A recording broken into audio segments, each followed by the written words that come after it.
And you're going. All right, everyone. Welcome to what could very well be the final episode of No Small Feat. Last we left our heroes, they traveled through the wild woods, meeting all manner of strange beasts in there, and eventually uncovered the origin of the Ravening Beast, a creature that was sired by a Fenris brood mother, which is to say, a wolf that is part Jotun or frost giant, and a little bit god, since Loki was the progenitor of their species, and whose father was a Garwolf werewolf, which is to say, one of the more malevolent breeds of lycanthrope wandering around Midgahheim. And suddenly a lot of the Ravening Beast's very peculiar biology began to make a bit more sense. The beast swelled in size when it consumed the corpse of the king on the battlefield where he died, and with the king's corpse consumed one crown jewel. Was it the king or the duke that I said? I think it was the king, but no, my brain is not sure. I might have said the wrong thing in the wrong moment. Doesn't matter, they're both corpses going to the same place, it's fine. Our heroes finally confronted the Ravening Beast, and had a very vicious fight, which ended somewhat tragically with the beast's unfortunate demise. Our heroes offering it some small consolation after a lifetime of misery and pain. And in the process, Edmund also reunited with his mother, who it turns out was a Bisclavre werewolf, which is one of the more benevolent types of werewolves you can find roaming the wilds of Midgahheim. It wasn't the sunniest of meetings, but there was a bit of a reconciliation there. And with the beast defeated and the penultimate crown jewel in hand, our heroes have one crown jewel left to find at the Great Tomb Tower. And a massive crypt where the honored dead of the nobility of Engelsex are buried. It is here where the king and even the traitorous duke are interred, along with many generations of past nobles. And it is here where our heroes will find the wicked Duchess Malus, who has up till now collected a good number of the crown jewels. You fucker. So, how do you proceed out of the wild woods on the path to the Tomb Tower?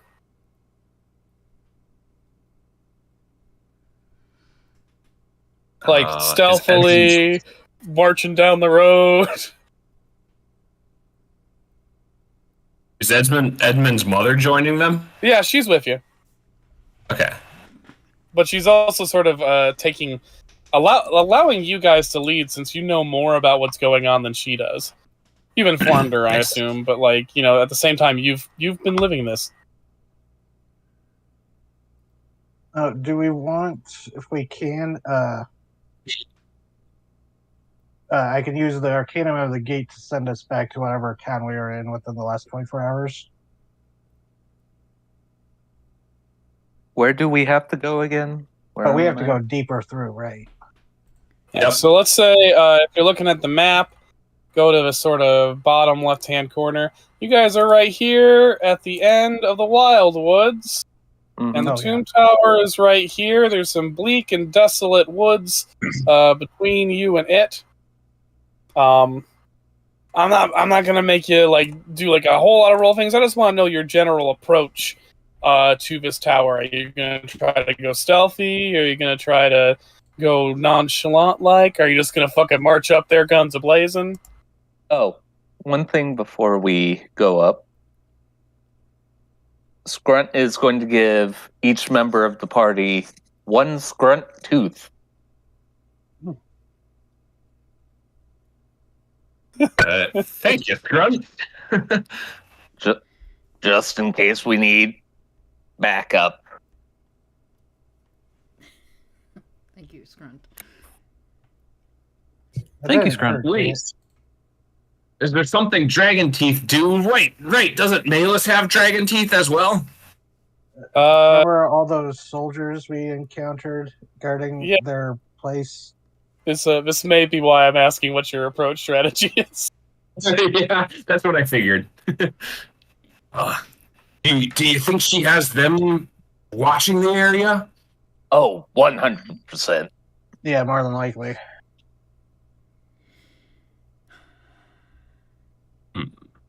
If So the question becomes on how we want to handle it, because on one hand, being stealthy would be nice. On the other hand, she probably already knows we're on our way. Yeah. We the didn't beast kill the isn't clowns. quiet. Oh yes, Didn't kill the clouds. No, they escaped. We defeated the jesters. clowns. We didn't kill them. Also, Yeah. The Jester's Jape made their escape.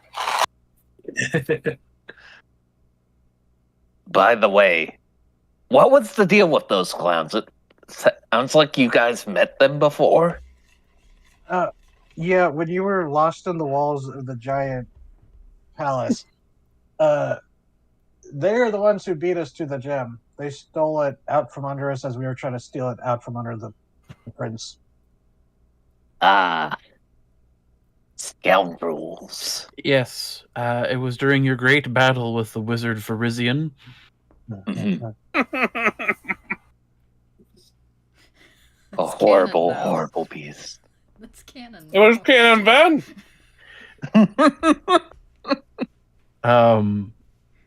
Probably what will be the most recounted tales of how you bravely one-on-one fought that wizard in the Giant's Tower.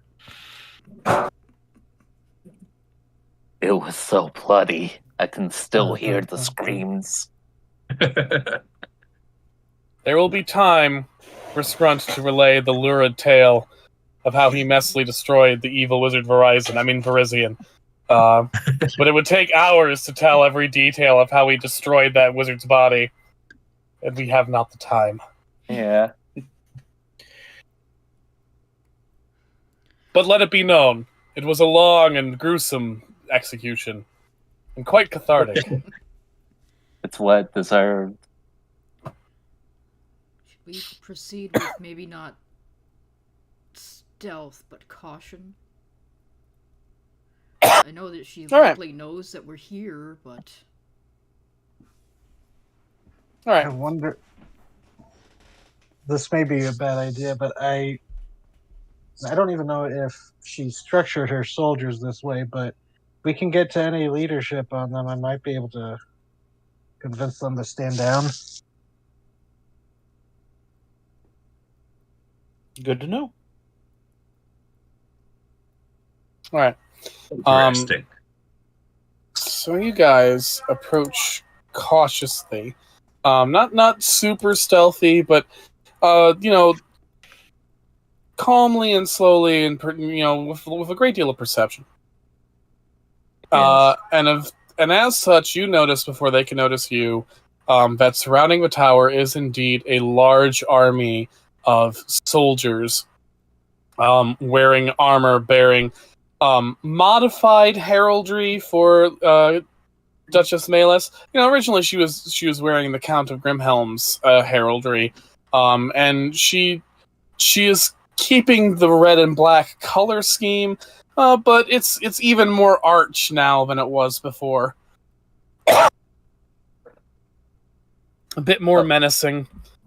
And as you are approached, as you make your approach, everyone make double insight checks. Okay.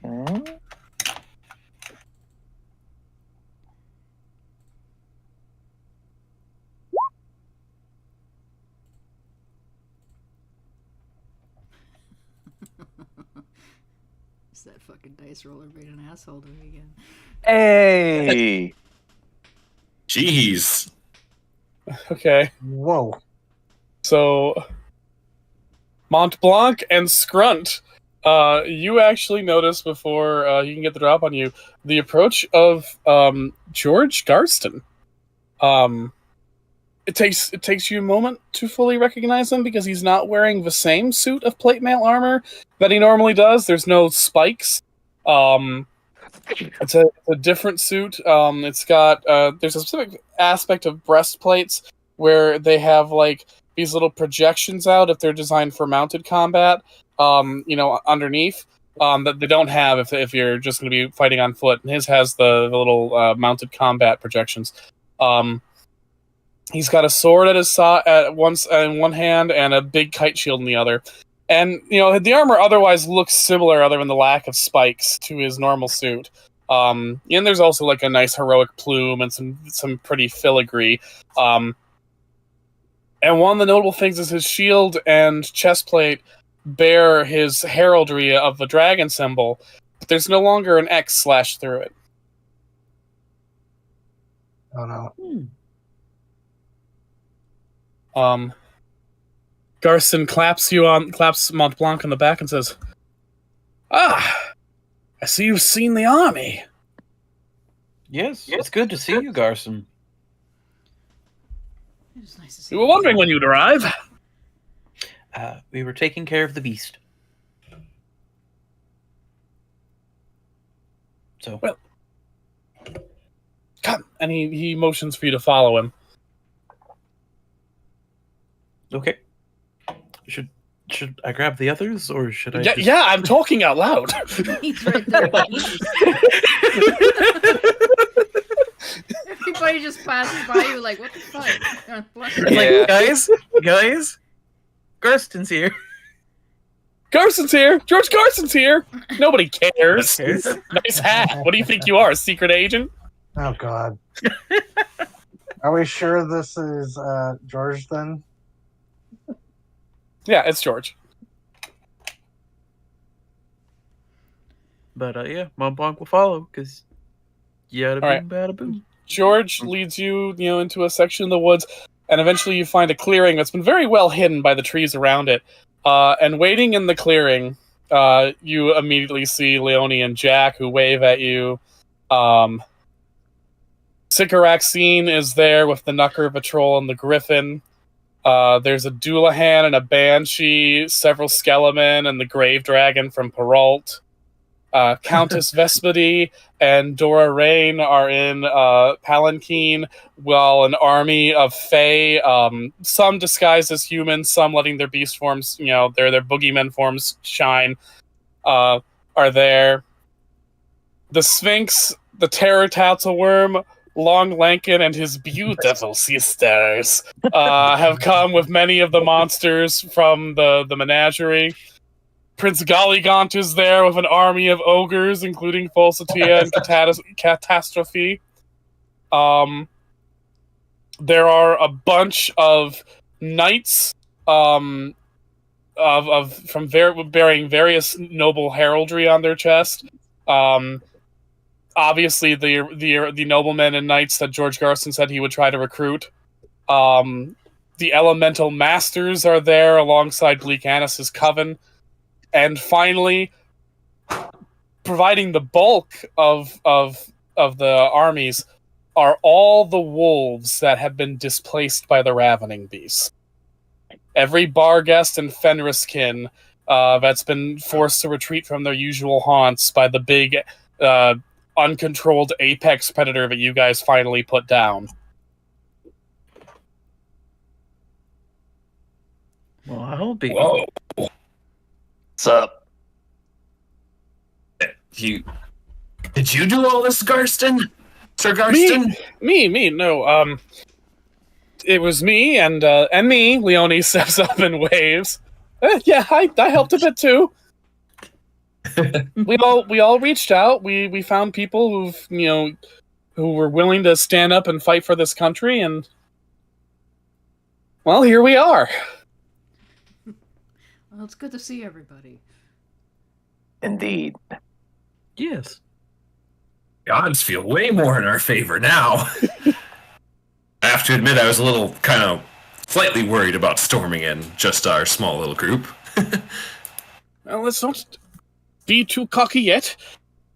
Those soldiers she's created from Dragon's Teeth fight like animals. They kind of are in a sense right now. It takes a while for a Spartoid to become more than just a weapon. And Bleak Anna steps forward, and everyone, save your trio of companions, sort of shrinks back as she moves to the front of the pack. She says, "This army here will be a very good distraction. But what we need is someone to get in there and get rid of the woman manipulating everything. Are you ready to finally confront Duchess Malus?" I mean, I'm pretty sure we've wrapped up everything else, so yeah. Yeah. I'm itching to finally sink my claws into her. Yeah, My only checking. question. Oh, sorry. Oh, sorry. You go. Go ahead. Sorry, no, sorry. I guess the only thing I have to question is, are we sure she has all the remaining jewels? Everyone, the various allies all look to each other. And Annis looks up to the tower and says, "Whether she has them all or not, she is doing something desperate to craft her own crown. I can feel it. The beasts can feel it. She's trying to alter who rules without a complete crown. No matter how well she does this, the results will be disastrous." So, is that all spooky magical talk for the fact that she's about to sell out this entire country to hell? Probably. Nelly at long arms, nods like, "Yeah, pretty much." Charles is making sure to put some distance between him and Ginny. She is staring flirtatiously with wide, unblinking fish eyes. I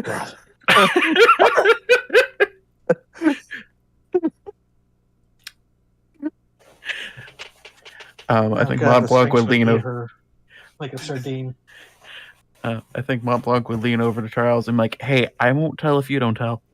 There's actually a lot of flirtatious staring going around. Both Jack and Leonie are having some small talk to each other that looks a little less than platonic, or more, however you want to phrase it. And also, the beautiful sisters of Long Lankin are waving at some of the noblemen, and some of the noblemen are kind of interested. Oh yes, before I forget, I have one last thing. I'm going to go to Long Lincoln and hand him the book I've been carrying for like 10 sessions now. I was like, "Here, this is for you to help find good spouses for your sisters." I haven't been the back most- over in town. The most eligible bachelor's book. Yes, I've been holding the bachelor's. Mont Blanc, man who could have been my brother if he were not a witch. Fair enough. And he hugs you. Yeah, come back. A little He's too a good long. friend. Would this be my chance to go talk to the Sphinx or afterwards? This is absolute I am absolutely down for any pre-final battle conversations you'd like to have. There will be a chance afterwards. There will be a denouement. If we fit it in tomorrow, or if we have to do a quick session later, however things space out. But I view this as like final act of a modern RPG. This is your chance to chat with all your allies you've made before you go into the shit. Right before the final push in Baldur's Gate 3. Yeah.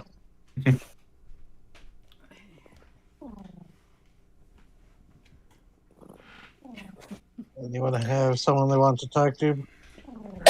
I mean, you wanted to talk to the Sphinx. You volunteered yourself. Yeah, Go first, bud. Yeah. Okay, trying not to make eye contact with Ginny. Or go over to the Sphinx.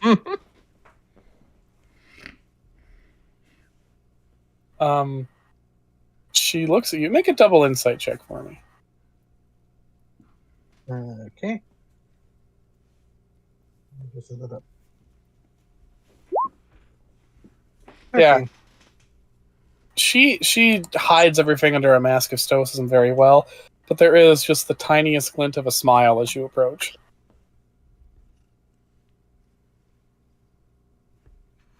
Charles.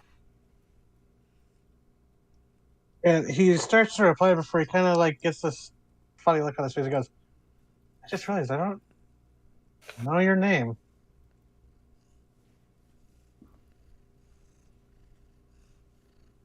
It is a unfortunate name for those of our country, which is why no one ever speaks it. But it is a name that has a deep meaning for one of my gifts. I am Cassandra. Ah. I think Charles would be one of the people who understands that implications. Mm-hmm. Oh, there would be very few Mediterrans, especially those who were involved in the Wars of Conquest, who would not know of Cassandra. Because the Wars of Conquest were particularly spearheaded by Northern Mediterra. They're the ones who ended up having the empire. A little bit of Mediterranean history. Mediterra became an empire during the 10-year war, in which Southern Mediterra destroyed the capital of Northern Mediterra and conquered it. But they moved their officials to Northern Mediterra, and as a result, Northern Mediterra became sort of the leadership part of the kingdom, of the empire. And Northern Mediterrans are still, to this day, very bitter about having lost the 10-year war. And one could say all the wars of conquest were a little bit of an attempt to pump themselves up a little bit. Say, okay, fine, we got conquered and part of the empire, but we're going to conquer and make other people part of the empire, and it's going to be so much bigger than what those southern fucks did. It's going to be so much better. We're going to conquer the whole world. Didn't turn out so well. And Cassandra, of course, was the prophetess who was cursed with the fact that no one would ever take her prophecy seriously during the 10-year war, who constantly tried to tell the people of what would be Northern Mediterra in this reality that shit was going to go south, and was constantly ignored. Yeah, Charles was actually going to say something where hearing the name, he kind of bows his head because he kind of gets that gravity, and then looking up to her goes, "Even if Apollo decreed it, I would always believe what you have to say." And this smile she doesn't try to hide. And she places a big lion paw on your heart. Says, I know it is your destiny to face her. I know that if you do, things will end right for the kingdom. I do not know how they will end for you, but please come out of that tower alive. And he kind of puts one of his hands over the giant paw that's on his chest. Mm-hmm. And I think it might be one of the first times he's ever actually come into contact with her. Mm-hmm. And he goes, I still have my home to get back to and the people I left behind, you included. And there's just a little bit of a purr in her lungs from that. And she takes down her paw and she nods with full confidence in you and your ability to return to her alive.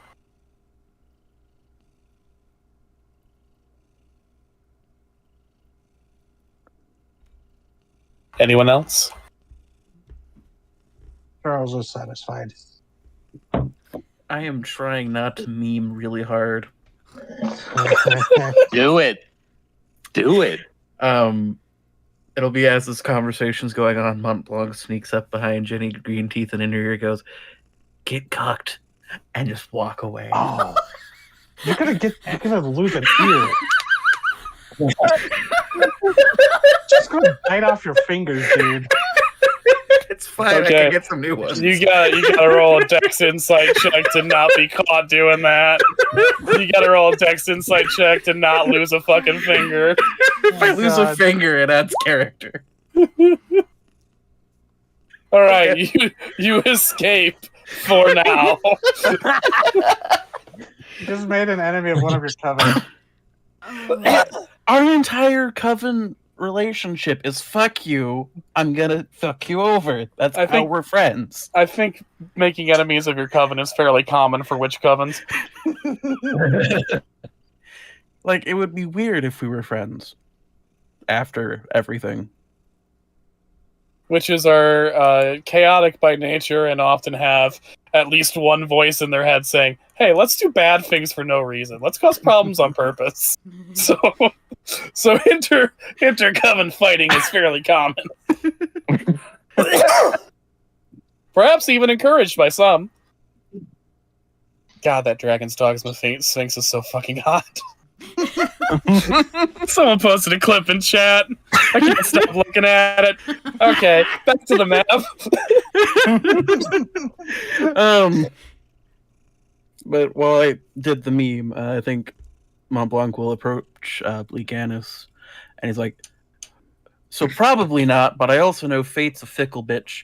I just wanted to say thank you for everything. I've made some wonderful friends, and I've seen a lot of fantastical creatures, and hey, I couldn't have done it without you." She smiles and holds out her hand. May I see your book? "Oh yeah, sure." And he pulls out the tome and puts it in her hand. It's like, "So I got 9 extra entries in there." She pulls out a second different blank grimoire, this one with a gaping hole in the front cover, takes your eye out of yours, places it into the fresh one, and then plucks it out again, at which point a new eye forms. She tucks her copy back into her satchel and hands you yours. Oh. Thank you. And then she digs into her satchel and she produces an amulet, which she gives to you. Oh. Thank you. I greatly appreciate it. There are 3 who have helped you on your travels, in particular. Should a battle, or mechanically speaking, a stage of a battle, prove too difficult for you 5 to defeat on your own, you may summon one of the 3 to your side, or all 3, if that is what you need. And so this is a talisman. Once per turn, you can summon George, Leone, or Jack into battle, and they will be with you for that entire battle or stage of a battle. Afterwards, they can't be summoned again. So use this wisely. Yeah. But they will be there for that entire battle from that point on, or stage of a battle. If you just happen to have a battle that has more than one stage. It's the final boss fight in a JRPG I inspired mean, game. when would that happen in a JRPG inspired game? Probably not the final battle. But yeah, so this is a way to summon in some personal reinforcements who you have bonds with, theoretically. Fair enough. Also, given how many NPCs are here, I feel like you also just have people out here that you have bonds with. So, all in all, you should have plenty of reason to summon your bonds to aid you in combat. And with various checks and whatnot. Yes. Just making sure everyone's aware of it. I'm of all the things that you have at your disposal here. Not saying that I might be pulling some dirty tricks on you. Dirty tricks are inbound. Understood. But yeah. And after she gives you these gifts, Bleakanus takes a moment She breaks away from your gaze, and it's kind of unclear what she's thinking, but she's thinking something. And she looks at you without her usual wicked shit-eating grin, but rather with a very serious expression, and says, "I'm proud of you and your merry band." And then she turns and leaves. I mean, not like completely leaves, but she leaves this conversation. She leaves the conversation, which will be like a genuine kind smile on Mont Blanc's face. And he's gonna go over towards the rest of the party. He's like, "Hey, I got some good stuff. We can call in friends once." So save it. I'm gonna save it for the Malus fight. Also, look at my new book. Well, it's the old book. She gave you your copy. Ah, okay. She made her own copy for herself. Ah, okay. Fair enough. I mean, I guess you could have taken the new copy if you wanted that. I just, to be fair, I was. Just I figured you'd want the. I figured you'd want the OG. I want the OG. No, that's absolutely true. I was just confused. But to be fair, I also thought she was plucking out Mont Blanc's eyeball for a second, and it took me a second to get around that. Like, oh no! Remember that your book's got an eyeball. No, I know the book's got an eyeball. I had to remember that. I just thought we were putting Mont Blanc's eye in the book now. But that's all I had.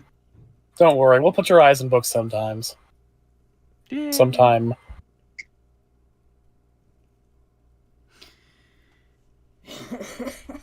All right.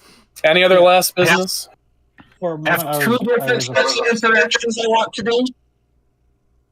What was that? Sorry, my headphones popped out. What'd you say there, Scene?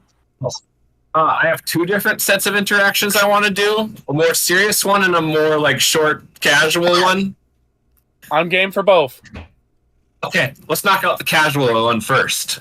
All right. So, Edmund's gonna walk up to Prince Galagant. Prince Galagant, great to see you again. Good to see you too, Edmund. Have you know of those stupid clowns that stole the jewel right from under you? We gave them a good whooping back in the forest. Yeah, we're gonna get him, and we're gonna fuck all those tinies out there too. That's what I'm counting on you for. Right on, you get that horrible lady who's behind all this. You Stealing can count my on that. All right, that's the casual one. Good. I'm glad we did that one. Wait, what I come back to? Edmund cheering on Prince Galagant. Dude, we owe it to him, remember? All right, now the more serious one. We should have So- asked him about his aunt. I mean, she's here. Oh, she is? Yeah, Catastrophe is here. Why did that name never click until now? Because you only saw it in writing. And I Greeked it up just a little bit. All right, Edmund, what's your serious conversation? All right, Edmund's gonna go up to George Garston. Sir George Garston, there's someone I'd like you to meet. Yes? Through my travels, I found my mother, Lady Guilford. And Lady Guilford is like she's at your mother is at a distance. She's actually talking to some of the knights who are getting her some actual armor so she can fight on even ground of other people. She hasn't gone through the same magical bullshit as you guys, so like she does need armor and swords and shit. And Garston, like his body language is immediately like just like this tone of shock, and he with trembling hands takes off his helmet, and he claps you on the back, both in sort of a just that manly like thank you sort of touch language, but also just like to steady himself before he goes over there. It's like, Lady Guilford, you're alive. and she looks at him, and the two of them hug. George, relieved that one other good person managed to survive against the odds. And Lady Guilford, happy to see a familiar face, because God, a lot of the soldiers she fought by are not here anymore. As if someone was strategically taking many of them out. But the two of them, both look to you, and George's like, "Isn't life great? The small miracles it throws your way." Yes, I don't know if I fully comprehended it at first, but you're right. Something I wanted to talk to both of you about, actually. This whole time, all of my adventuring with my friends, in this form I have, it's felt easier than I thought it would. Freeing, almost, to fight like a beast. But as I'm approaching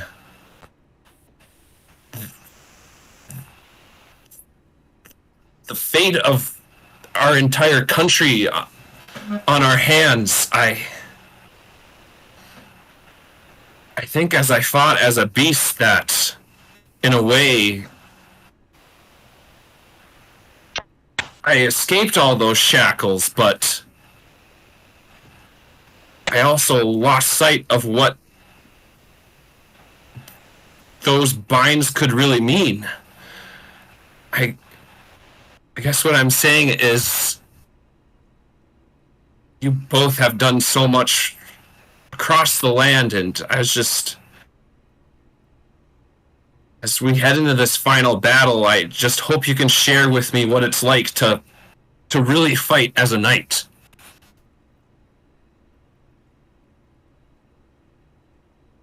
George and Lady Guilford take a moment to think about that.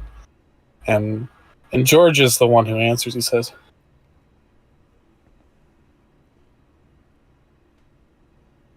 They will say a lot about what a knight should be, but I think in the end, the answer's almost insultingly simple. A true knight, a person who embodies the values and ideals of the position. Not the position itself, but the ideals that it's supposed to aspire to be. Is a person who fights for those who cannot fight for themselves, for those in need of protection, who fights for those he loves or she loves, and who stands up against the wicked and the tyrannous, stands up against any who would lord their power over others, protects the common folk from that which would threaten them. And Edmund, you and your friends fight as true and knightly as any knight I have ever met in my travels.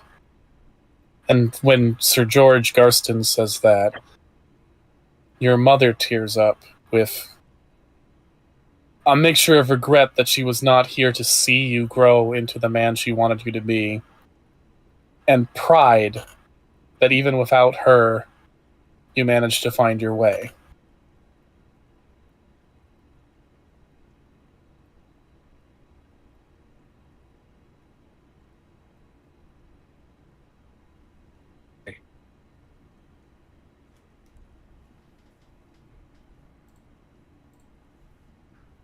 I thank you, Sir George Garston. I thank you both for all you both have done to help us get where we are now. Even if I haven't been able to see all of it, I know our battlefields might be different in this, but I know we're fighting together. Fighting for this country and its people. And your I'm mom glad I helped immediately like just like wraps you in a big mom hug, despite the fact that you're like twice her size now. And she tells you, "We're fighting together, and we're going home together if you want." We will. We will. It's been a long time for both of us, but yes, we're going home. That's a promise this time that we're both going to keep.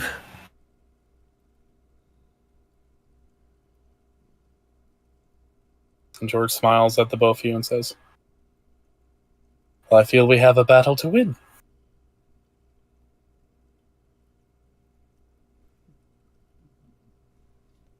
And there be as little death as possible. All right. Well, that broke me a little bit. Who's next?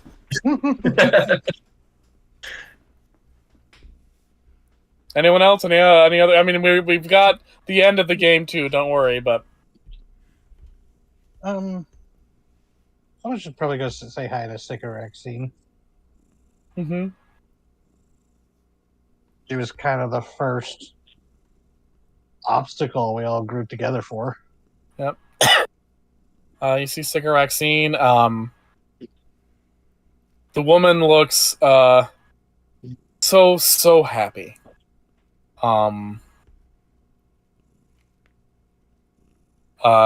Not just because she's with her 3 friends, but also because clearly, like, since you left Hansand, she is emotionally in a much better place.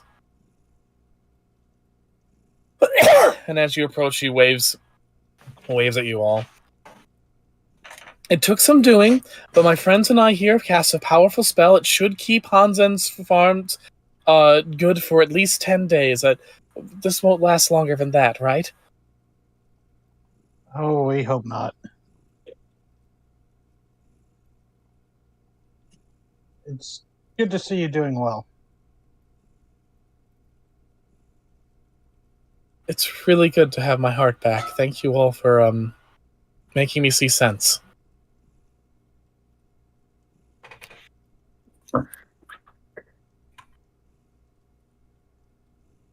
Of course, honestly, we wouldn't have made it this far without having met you first. And, the rest of you nods to the Knucker and the others. They all smile, and Harump's like, Your friend didn't sell that picture to anybody, did he? I did not. Yeah. Oh, God. Charles Jobs not knowing Montblanc was right there. Wait, you haven't been selling the pictures? Huh. No. Well, so I have to- far, You have to Only get the one- collection complete, right? the collection's complete, and it only has one other copy, and that's in Bleak Annis's hands. And good luck. Oh, I see. Wink, wonk.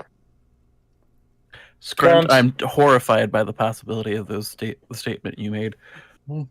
Scrunt, as you split off from the group, you see a familiar face. A basilisk with a really cool scar over one of its eyes now. And like a fucking spear attached to its tail tip. What the fuck? I've been through some shit, man. Land Kraken find you again? No. It's tracking you down. It's a lot to tell. We've got a fight going on. Yeah. But Scrunt, I was talking to my headologist, and she said that Apologies. I would rest better if I forgave you.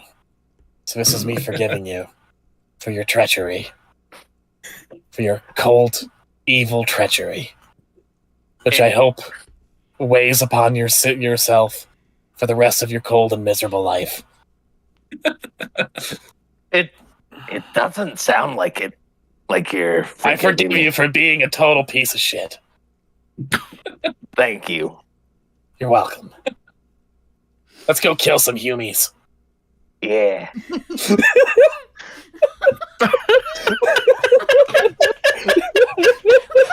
Looking at the just looking at the basilisk, Grunt pulls out a miscellaneous egg he had and just throws it in his mouth. He nods and slithers off.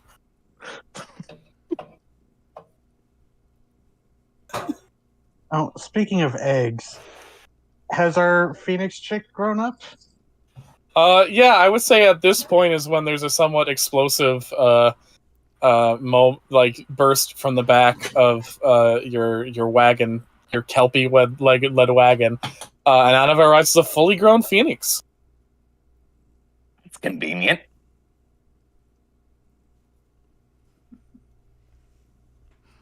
These things take time. Beautiful. It preens. It's here, and Queen Vespity says, "Well, that seems like a good omen." Not Queen Vespity, Countess Vespity. Not everyone who could step on me is a queen, William. In the technical sense. All women are queens. In the figurative sense, yes, they are, but in the literal sense, not all of them are queens. Some of them are countesses or baronesses or duchesses. Anyways, Or ladies. or ladies. Lady D's. Okay. Any last conversations, or are we ready to get in the shit? You guys are distracting me. Something horrible. This is fair. Just one little interaction. It's not with anybody in particular. Okay. She's gonna turn and look at the friend that she's had for the longest, Longshanks, and go, "Well, Mm-hmm. I don't know about you, but I'm ready to, wrap this up and go on with life." I want to scratch out her eyes. We'll see what we can do. Your dragon cat nods. Your dragon disguised as a cat nods. I should specify that since cat and dragon hybrids are also a thing. We've had whole conversations about those. Yeah. I think they might be invasive around the area around the menagerie now. Yeah, them and cockatrices. They're just gonna be hanging out in the wilds of fucking Summerlee for a while. That's how they get to be domesticated. Mm-hmm. One of Long Lake and Sheesters. Start My to farm. beautiful sisters. All right.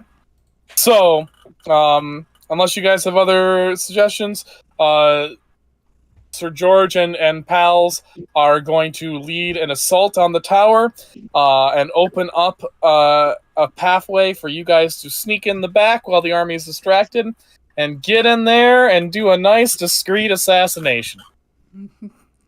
Nice discreet assassination. Yeah, that's. I mean, let's be honest here. We're doing this is a heroic assassination mission, which is the ending of most RPGs. Yeah. It's the ending of most Particularly. fairy tales too. So Yeah, kind of. I mean, I can't really judge because next session in Brian and Tide, you're going to do a royal coup Mm-hmm. and some bugs. And while you guys don't take part in that front charge, it should be noted that it is spectacular. Like, there's a huge army of Spartoi soldiers in full plate armor, ready for what they think would be ready for anything, so they think. And then a fucking Tyrannosaurus-sized and roughly shaped dragon bursts out of the woods, followed by countless other strange arcane beasts, armies of orcs and goblins, and fairy and bugbears and fairies in human disguises. Knights that, while not blessed of dragon blood, still have years and years of training as soldiers at their command, and know their armor inside and out in the way that these newborn Spartoi soldiers could never dream to. Fucking 4 witches riding on goddamn broomsticks in the sky. wolves pouncing from every direction, and fighting just like trained throughout their own lives to figure out exactly where the weak spots on plate armor are. Just a vicious bloody scrum. At one point, a fucking giant ice block with a bird in it goes flying through the air and crushes some guys. It's madness. You got to be part of it. Yes. And in the craziness, Leone and Jack manage to specifically splinter one section of the army and draw off the forces enough for you guys to sneak in to the back entrance of the tomb tower. You walk through floor after floor of its morbid and grim rooms full of just dead people in boxes. And eventually, you come to a room where 4 familiar faces sit on the ground playing an obscure card game called Tarot. Oh God, these clowns again. As they're playing it, they have not noticed you guys arrive yet. And the big blue one says, "So, boss, you think the queen's gonna pay up?" "She's not queen yet," says the little one in white. "I don't know, gang. I feel this one might be a lost cause. What do you think, Obsidian?" And the mime just looks at them all and shrugs.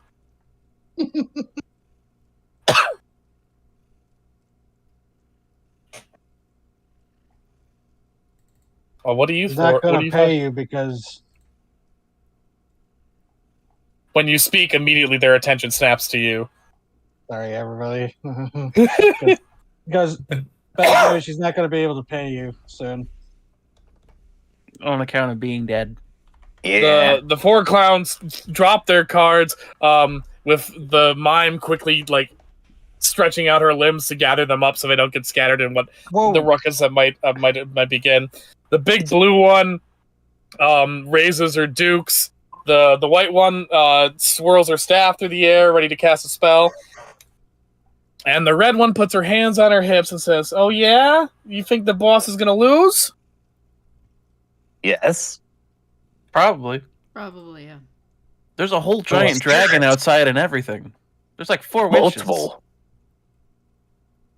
She listens to that, and she turns to the white one and says, "Can you check to see if that's accurate?" We'll wait. The white clown casts some magic and creates a little portal and looks out the outside of the tower. Oh shit! Yeah, they're right. There's like at least 3 dragons out there, and witches. Oh shit! Is that Sir George Garston? Yep. Is that a fucking werewolf? Yes. The leader purses her lips and puts a finger to him and goes, "All right, well, I know a lost cause when I see one, and I am not a fan of the sunk cost fallacy. Let's get out of here, Goyles." Have a good day. And the clowns all leave. Oh, I forgot. Damn it! I downloaded special music for this anything. I really should have played it. I'm just Oh, gonna play it for sorry. you, anyways. Jesus. Oh, This Bright is, Eyes gonna wave and go, "No hard feelings." The leader stops and goes, "Oh shit, hard feelings. Ooh, yeah, if this goes south for her, we could be implicated." Okay, hey! You know, all's fair in mercenary work, right? We're gonna do some pro bono stuff for you guys, just so we know that there's really no hard feelings. And she reaches into a pocket in her big poofy pants and pulls out a small, colorful box and chucks it to you guys. When you guys are in a pinch, just open that baby up and we'll do you a little favor. And when she gives you a thumbs up, it's like, all right, Goyles, let's get out of here. How nice of them. And you have received a clown box. It can be used as an action in one turn to give an enemy a delicious surprise. Oh I boy. still want to interview them later. If I make a deal with a clown, is it like making a deal with a devil? Because Bleak Doesn't Anna said I know. should. I don't think They're so. not far off. I think their contracts tend to have monetary values instead of, soul values. Is there a difference in this capitalist hellscape? I mean, Oh wait, we're in a vaguely medieval fantasy land. It's a feudal hellscape, so it's different. What is it though? Anyway. Really? With the Jester's Jape not incensed into a final mini boss fight, you could have done it. I figured you wouldn't, but you could have done it. You guys managed to make it through the rest of the corpse tower fairly peacefully. And then you reach the top, where the kings are buried. I don't trust that book. what book? And as you arrive in, you find several of the caskets have been shattered. Their stone, the human remains, the bones piled indiscriminately on the floor and without care for which body belonged to which. And from the shattered remains of the caskets, a horrible altar has been erected. And standing at the altar is none other than Malus, who at this moment, the second that you enter this floor, is placing a 5-pointed, 5-jeweled crown upon her head over that stupid fucking 2-horned hat she has, which now also bears 2 somewhat different looking gems in the little ball tassel things at the top. So from she personal experience, that's not going to work like you think it's going to work. Yeah. She sees you and she smiles and says, "Oh, yes. I wondered if there would be some last pitiful attempt to stand in my way. It vexed me that you managed to get 2 of the jewels. At least I assume you did if you made it through that beast's lair. But it matters not. I have friends with powers far beyond any you can imagine. And they have granted me," and as she says this, her hands almost subconsciously move up and point towards the little horn sticking out of her stupid fucking hat. "Gems of far superior power than any enchanted by mortal hands. And with this power, I will finally set in stone what has always been the law of this land, the law of nobility." Wait, you got demon gems? What a coarse description, but what else would I expect from some savage beast? That'll be the first order of business after we've solidified our grip. Wipe out the wretched monsters on the outskirts. Maybe then the peasants will stop mewling and whining like spoiled babes. Just like you. Apologies, we couldn't find your husband's hand clutching the gem when we pulled it from the beast. The rest of him sadly has been digested already. That actually does chip at her a little bit. He was a good man. He'll make even better fertilizer. Oh shit! And I believe this is what you've been seeking. And Charles will pull out our crown. 4 gems, bitch! Well, good. You brought it here. That'll make hunting it down and destroying it all the easier. Well, you've stood in my way thus far. Why change now? I mean, I just Roll kinda initiative. I'm just gonna wait and see when she like reaps what she sows. Oh, you will.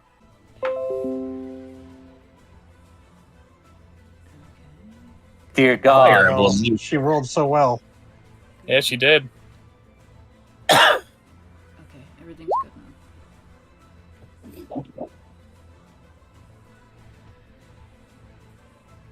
now. That's evenly half. Wow. Well, the queen gets to go first. And she is now a queen, and there is just you can feel it palpably in the air that something is wrong. It's the same way your body recognizes when like a huge storm is about to hit. Or the way animals recognize when like an earthquake is about to happen. Just that foreboding feeling in the atmosphere and the vibrations of the earth that something really phenomenally bad has happened. And it's made all the more potent when she raises her hand and summons the grimoire into it, opens it up, and summons her first arcana. Uh-oh. Here's where.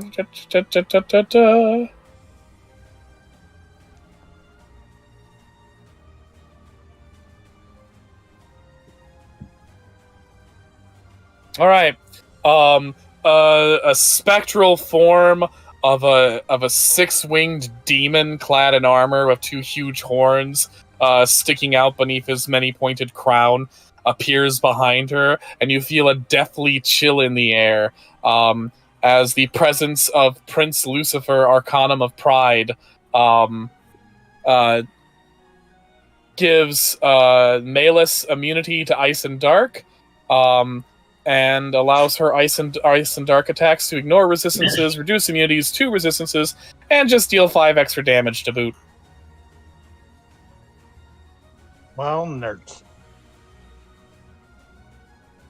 Now, I do feel this should work on Pokemon rules.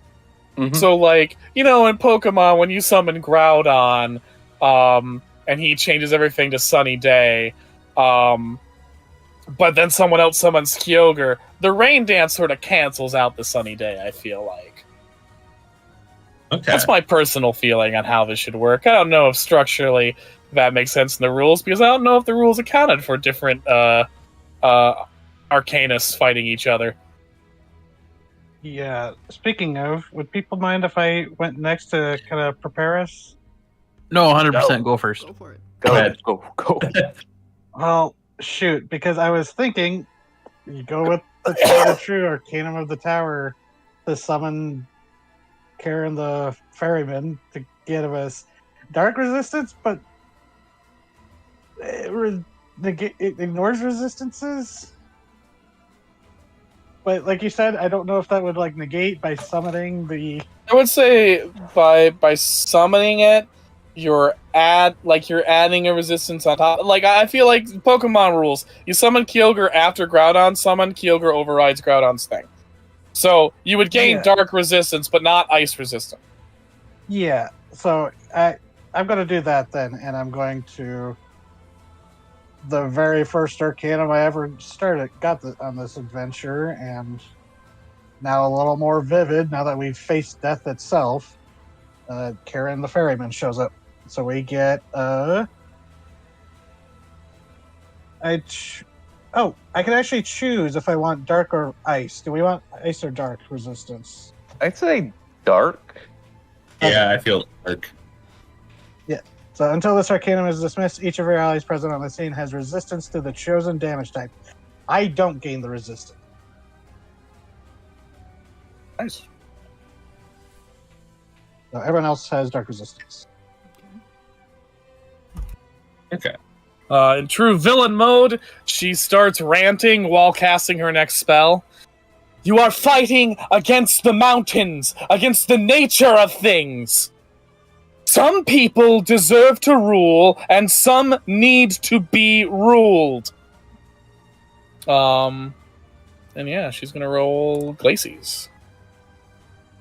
Oh no. She's Snowball's gonna hit. binge. She's gonna hit our tankiest members, which would be Scrunt, Charles, and Edmund. Mhm. Oh, did I not do it right? Yeah, Yeah, you there got we it, go. accuracy. Ooh. Didn't roll that well. Did she? No, that's Was not. that- That's not. I mean, it's against your magic defense, but it's not superb roll. But it would add 5 damage if it hits. Does that hit any of you two? No. 12 to 12, right? There's no other bonus to that? That's just that. Yeah, no. Nope. This is Doesn't stage 1. This is stage 1. I'm not gonna hit you with the heavy stuff in stage 1. Fair enough. But I'm pretty sure since that's an even number. Oh, wait, no, it's not a melee attack. Never mind. So who wants to go next?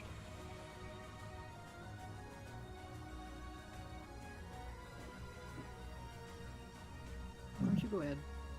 I volunteered, sure. Let's start strong. Bada bing, bada boom. Oh. Oh. Fuck. Pokemon rules, right? Yeah. Yeah. Mochi mochi. Fucking hell.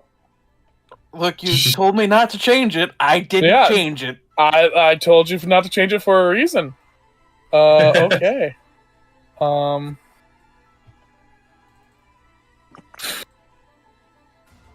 Damn. Okay. Well, you hit her pretty good. She did not like that. She didn't like that at all. What would make the most sense to hit you with as a result of this? Well, I mean, she's got Lucifer out, so yeah. 17 hits your magic defense? That is a good question. Let me take a look. Just barely by 1. Cool. I block That's it. 40. That's 47 damage. Well, maybe. Hold on. Because that won't hit my magic defense. Cheeky Oh. fucker.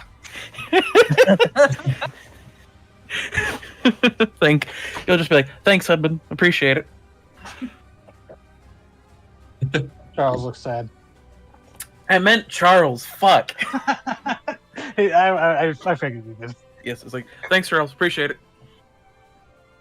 Scrape the snow off my shield. Well, she's not happy. So who's next? I can go.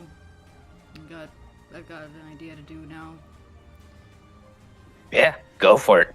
I'm gonna do my fun double condemn.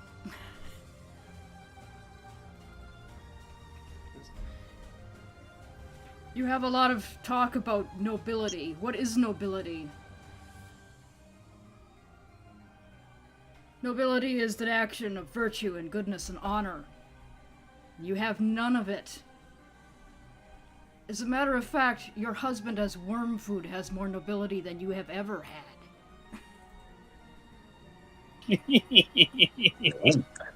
So she loses 40 mind points and suffers both dazed and shaken. We're not easing up on her. That's wonderful. We got 3 And do you do it again? That was the I just doubled it up at the Okay, dazed and shaken. Hitting her hard. well, I don't like her. Yeah, she's that's kind fair. of a bitch. What? The villain? No. Oh, Yeah, I No. must be imagining things. I'm sorry, guys. silly scrunt. I just gotta see if there's anything that I feel like there was at least one thing about status conditions. Okay. All right, that's fair. Okay. She no likey.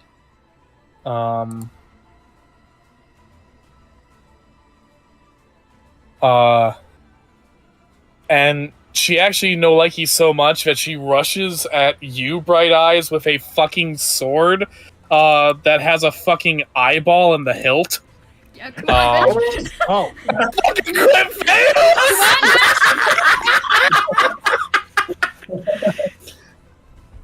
Oh,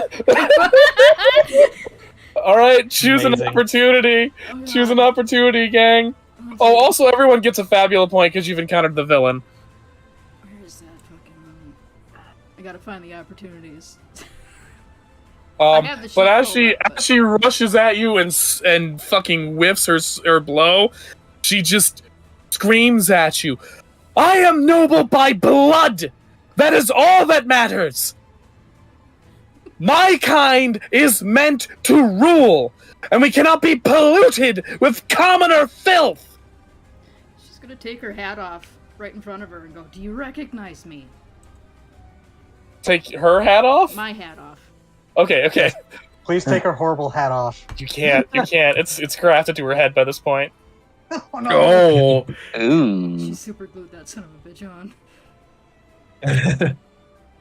Voltage. And that fucks her up too. Seeing that you're actually of noble breeding.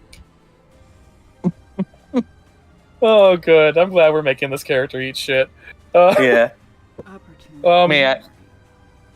While you pick your opportunity, someone else can attack. I'll go. If that's okay with you, Scene. Yeah, go ahead. well, Okay. The opportunity you could give is a +4 to Scrunt to hit. Yeah, do it. Okay. I gotta roll accuracy.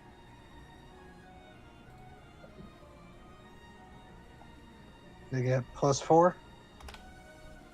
Let's look at her stats.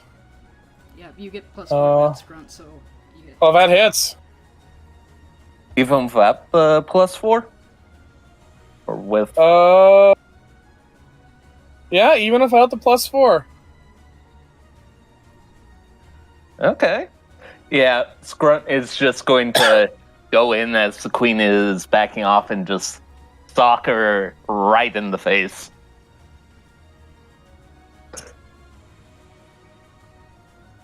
Right. This stage of Malus is out of actions. And also, she's in crisis. Get her, Edmund. All right.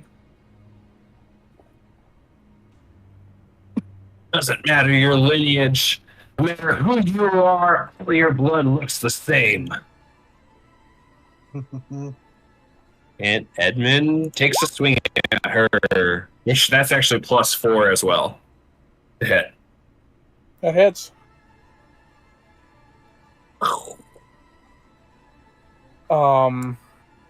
Hachima? Dear lordy lord, okay. She's looking ragged. Did we get everybody? Are we back to the top of the round? Yeah. Yep. Yep, we got Okay. it. Turn. As she struggles to comprehend how well you're doing against her, she dismisses her current summon of Prince Lucifer. And summons the Arcanum of Sloth, Prince Belphegor. Did Lucifer have a dismiss effect? He does not. Okay. I was kind. So she's gonna get back 10 HP.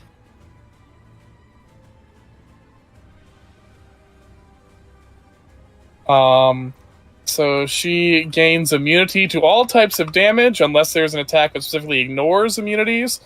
And she cannot take action while this Arcanum is out except to dismiss it. It is, after all, the Arcanum of Sloth. Can I go next?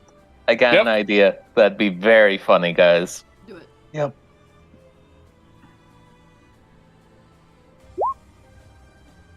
Since that hits, mainly doing this because it ignores immunity. Back Yep. in the face. Oh my god. It's like, no, wake up.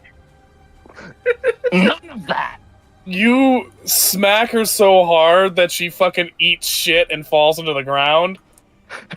She has 1 HP left. Uh-oh.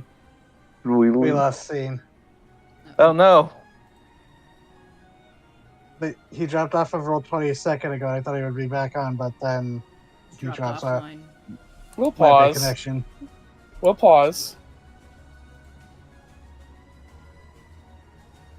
Having fun so far, guys? Oh, yeah. I'm enjoying beating the shit out of her. It's very funny that This she is- got a crit fail. Mm-hmm.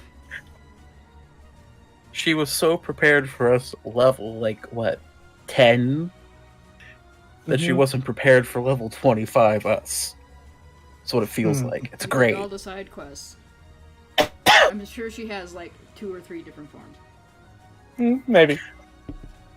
It, I you have all arm- the pine cones.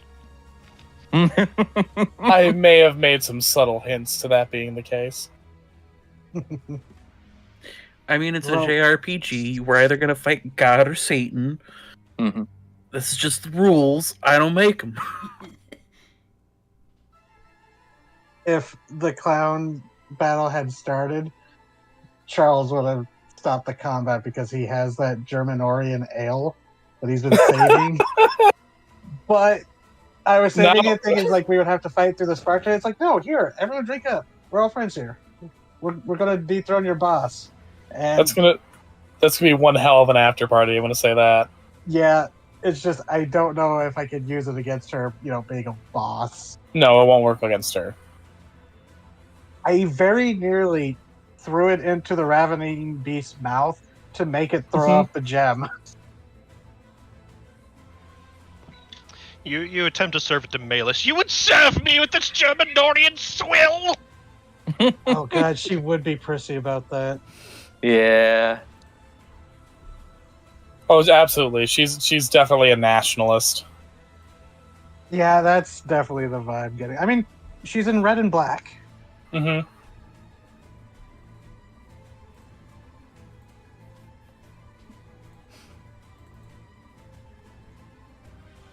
She's in red and black. You've already confirmed her hat is attached to her skull. Mm-hmm. Yeah. And she's in league with, the devil. From Yeah. like The Bible. the Bible. The Bible. Except not really. Except kind of. The devil, from like Milton's Paradise Lost. A devil from the Bible. A mistranslation from the Bible. A headcanon, if you would. Mhm. But yeah, while we wait to see if Scene is alive, I can't wait for her to lose her last point of health and she goes full Palpatine. No, you. hey, let me do that.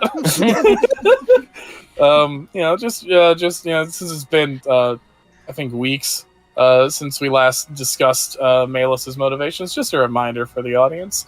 The thing that led to the big ol' rebellion was the king proposing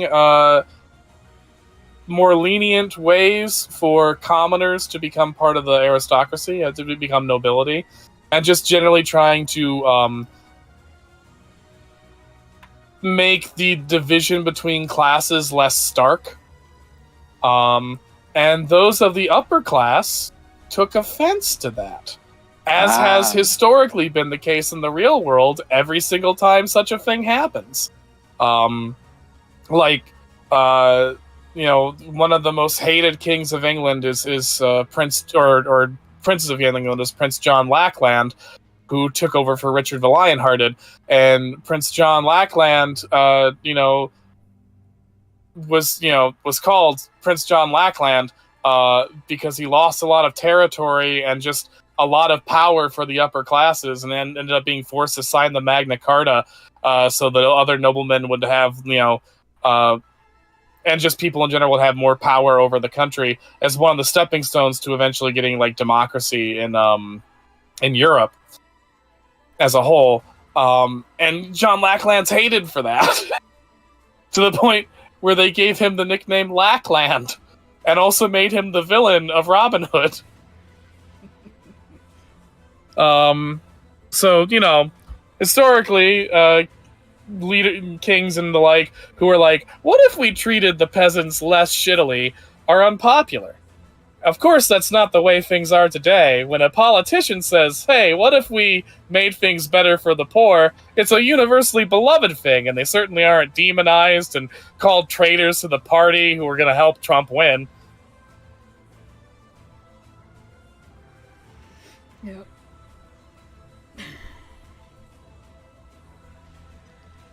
But anyways, my work is never political. Never. Malus, we're going to build a huge wall, and the Spartoi will do it. Oh my god. We're gonna get Frank Kane to build the wall. Oh god, no, I'm not doing it. Don't do that to yourself, TT. That's how you start a goblin war. That's how you start a goblin war. Oh, it's like how Brennan Lee Mulligan has like a really good Trump impression, which I don't, but like I understand why he hid that for so many years because it's horrible. It's a horrible thing to have to do. It's a burden.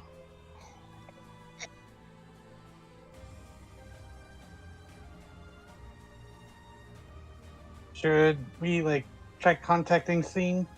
Yeah, I don't have his number. I don't either. Nor do I.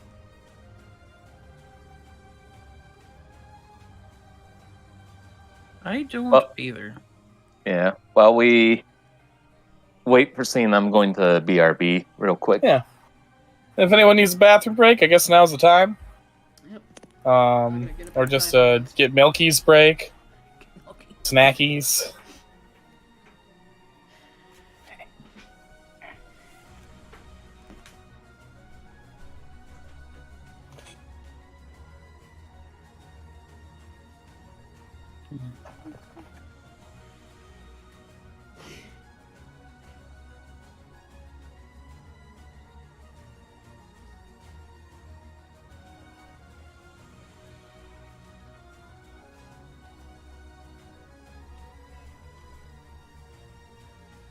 Where's this track from?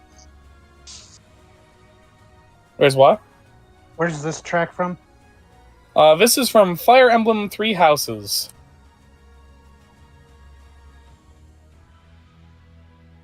It is specifically called At What Cost? Rain version. There's a number of tracks that have a rain version and another version on the soundtrack for Three Houses.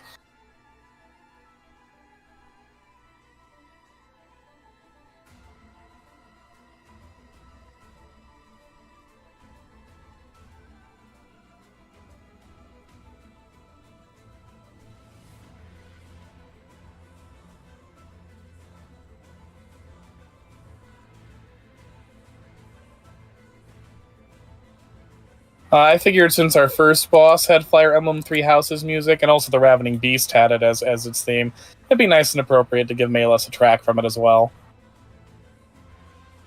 The one theme I was kind of sad I didn't find a place for in this campaign, but we'll have another one, so it's fine, is Magus's theme from Chrono Trigger. I just never had the right boss character to fit it. And back. Welcome back.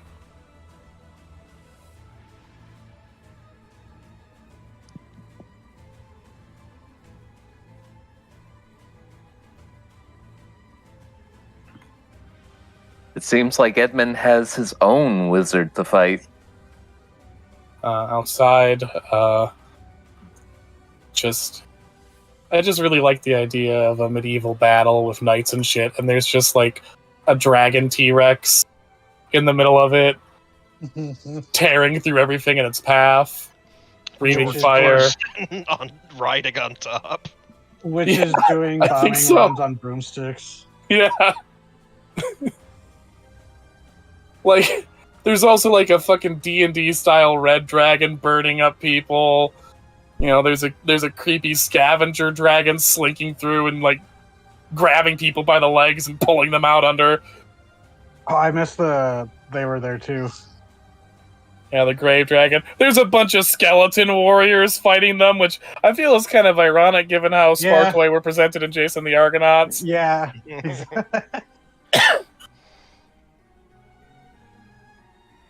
And then just wolves swarming at the sides, everything tearing into the Spartoi. Yeah, I imagine the grave dragon wasn't invited. They just have a sense of when a big battle's about to happen. Yeah, and then Wow. Leone If that's the is case, like, the ravening beast probably chased it off from the first battlefield. Leone is swinging double war hammers because that's a class ability of hers now. While Jack is like taking pot shots at people and constantly whisked out of harm's way as she pulls them out. It's a fun time. Raxie's just pointing and turning people into donkeys and pigs. Oh, you were right. There's going to be a big feast afterwards. Seems back online. Hey! What? You're muted.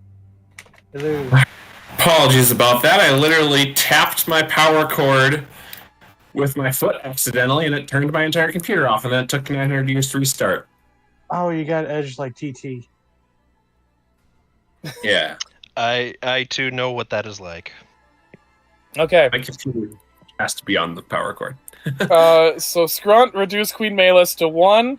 She can only be hit by things that ignore immunities right now, and she can take no actions while the Arcanum of Sloth is up and present. How hurt is she looking? She has 1 HP left. Oh, I have a way that I can get through immunities, but it means dismissing my Arcanum unless someone else has another option. Unfortunately, I have nothing that goes through immunities. You sure? Not in your Chimera spells? Let me check, but I'm pretty sure, yeah, everything's based on a certain element.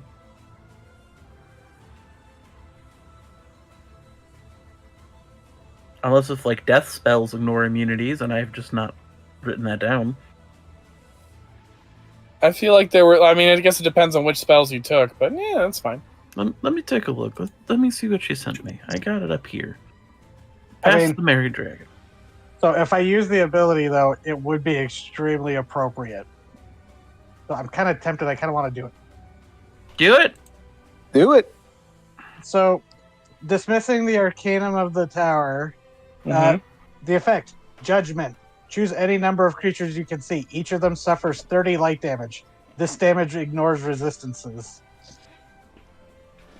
Well, fuck is he up? Oh, okay. So, I dismiss Charon and does whatever attack animation that implies.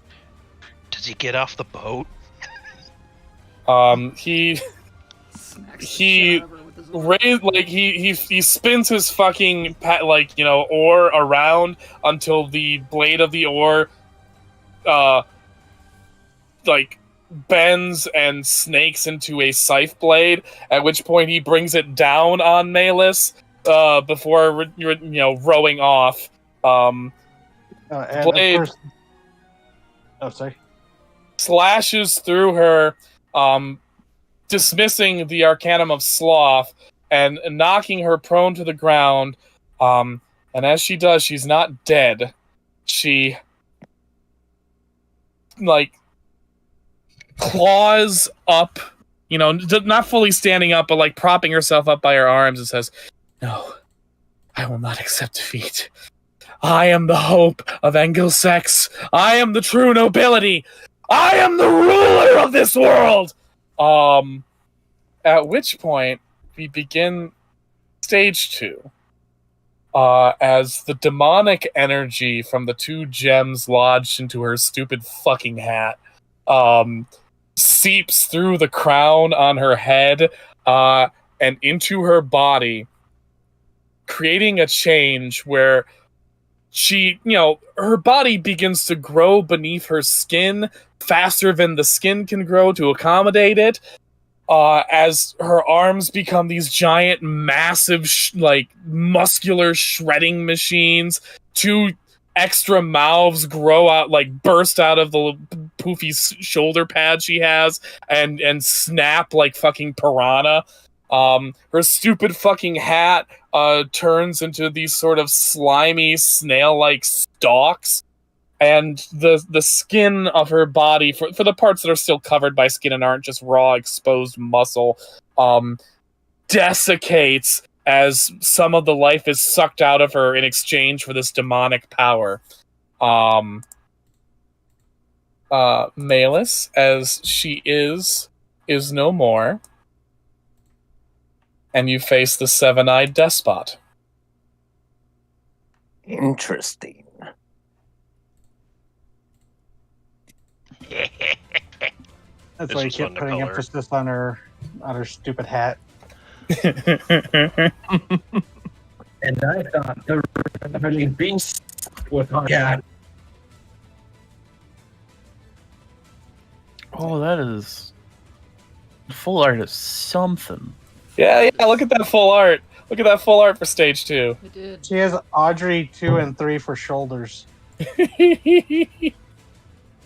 Yeah, just a little bit Mallow Myotismon inspired. Yeah. Yeah, I can see it. That is some Yeah. fucking good body TT. horror. Yep. If you hold Alt as you click and drag your tokens, you can move them regardless of the grid. Oh, you want it centered. Okay, I'll get you. There we are. There she is. Hell yeah. All right. That was her turn. It's up to you guys now. Or down to you two guys. It's your turn. One of you guys gets to go. Then she gets to go with her new powers. Would you like me to use my whip? Oh boy. Yes, Yeah. it would be so funny. I don't know if it's gonna work, but I really want it to. Do it. Oh, she's technically bigger than us now. Yes, she is now viable for the... Oh, unfortunately, that's not enough. I'm gonna use a Fabula point and roll that D12 again. Oh, by the way, we have not done this in an ages, but she just changed form, and I'm pretty sure that means you guys get something for that, either an experience point or a Fabula point, and I think it's Fabula point.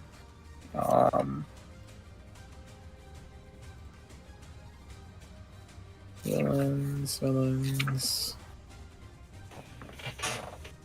That's right. Where's the villain section? Come on.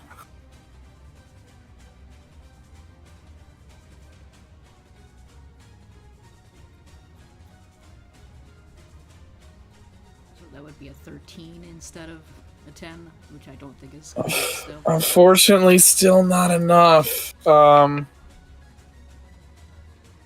Yeah, so she just escalated in terms of villainy.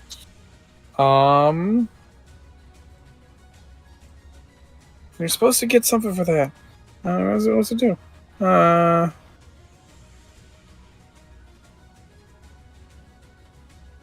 Okay, you get a Fabula point. Everyone gets a Fabula point for forcing her to escalate and turn to her next stage. Would invoking a bond give me enough, you think, to hit her, or? I don't think it would, no. Okay. Not in this case. Because it's a pretty substantial difference. Fair. As much as we'd like it to be.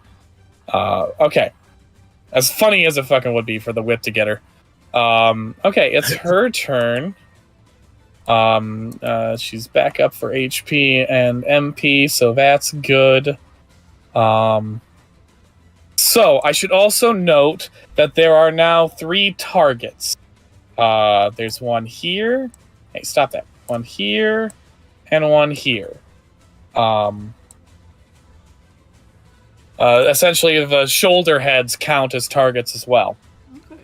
And if you do damage to the shoulder heads, it will prevent her from using powers specific to those heads. And you're going to get to see what one of those is now. As the left head opens its mouth and a noxious gas seeps out. And everyone needs to make a might check. DC is 14. Just straight might. Straight might. Damn. So a double might, right? Double might. Gotcha. DC is 14. Double might. Okay, Scrunt and Bright Eyes. You are now vulnerable to fire. Okay. Okay. Question. Yes? What if we had a resistance to fire? Like, does it just go Do down not to take normal? normal damage from fire. Okay. If you're immune, you're now resistant, and that's how it be. Okay. Just wanted to be sure.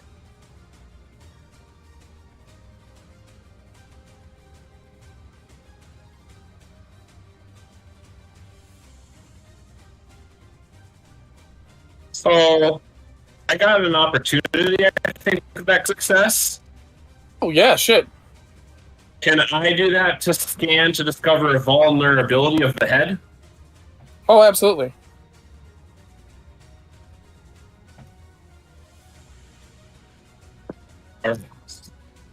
B. Okay. So, in her default state, which she is in right now, the Seven-Eyed Despot is weak to dark and light, but otherwise takes normal damage from all other elements. So she's especially vulnerable to dark and light. Okay.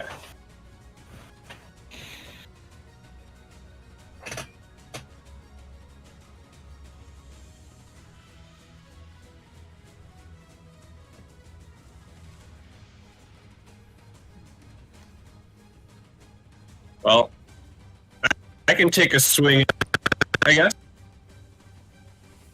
Or Sure. at least I want to take a swing at the head that just. And I'm going to invoke Shadow Strike for this. Ooh. Alright, 5. I lose 5 HP, Okay. but now an attack. That is plus an additional 4 to hit. And it's all dark damage. Yep. Ooh, that let's see. Can So it'd you be 17 use to hit. can you use a Fabula point? Can you invoke a bond? Invoke a bond for me. How big of a bond? Let's say you said melee. I think even the smallest bonds would be helpful in this situation. All right, I'm invoking my bond of hatred against Malus to really. That Give brings a it up heavy to hit. just enough to hit. All right. And am I right that you're adding 10 to the damage of this? So the damage added would be. Skill level so plus- plus an additional 10. So it looks like 30 times 2, so 60 dark damage, or 60 dark damage. 60, including the fact that it's dark damage to multiply. Oh, my. Okay. Well, shit. She did not enjoy that whatsoever. And because I had to use a Fabula point, the HP that I lost actually gets fully healed by another ability I have. So, back to full. Nice.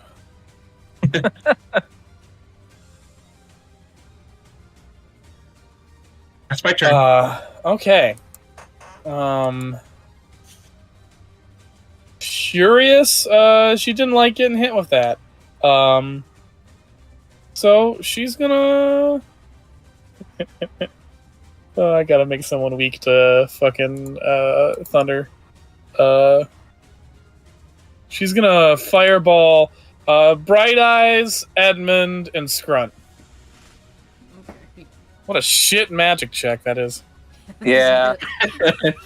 Yeah. Fuck that.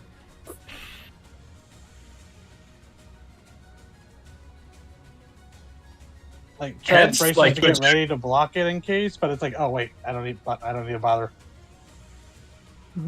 Maybe this is something a little secret, but do the heads, like, do they have their own independent HP, independent of her total HP, or do they kind of, like, have They their have- own HP part that's part of her overall? They have their own independent HP, so you gotta knock them out in addition to her, Okay. to get things to get this stage to resolve. Okay. Is it her I turn? do- Oh, Now that was I- her turn. She fucking beefed up on the spellcasting right. check. Yeah. I Just have a fucking sucked ass. Yeah? question. Yeah? Okay. Was my turn used up for this round, or... Unfortunately, yes. You punched her in the face. Okay, just wanted to be sure. Okay, continue. So I think it's either me or Bright Eyes, right? Bright Eyes tried to hit her with a whip. Oh, your right. turn. My turn. Fantastic. I have just the spell for this situation. And I've been wanting to use it.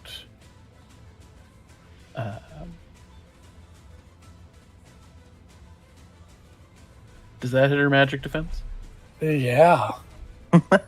Yeah. And that hits all three hit. It's technically everyone, but so that hits all three of them. Fuck. You cheeky bitch. You cheeky gave- dick waffle. You gave me a multi-attack, dark and light, made her weak to dark and light. What were you expecting? Exactly this is 58 what I points wanted. of damage. Jeez. Ooh. Well, she's in crisis. Again. Damn! Wow. Oh my god. And both heads, deflate. You smack them and they both just sort of wither. They're not completely gone. They don't explode satisfyingly. But they ain't good. Are we back to the top of the round? I believe so. Yes. Okay, she's got some bullshit she can do when she's in crisis.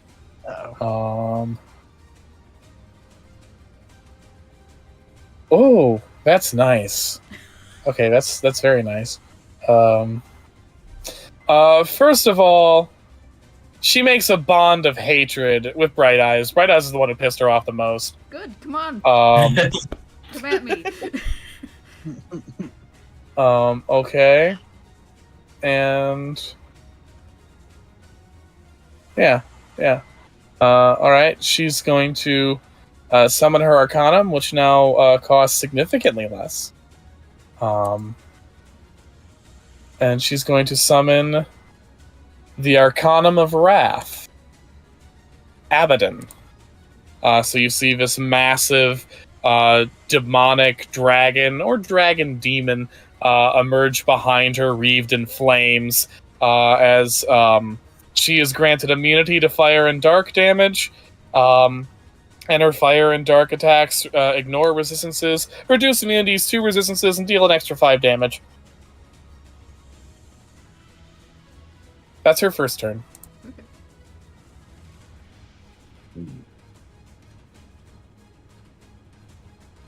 Let's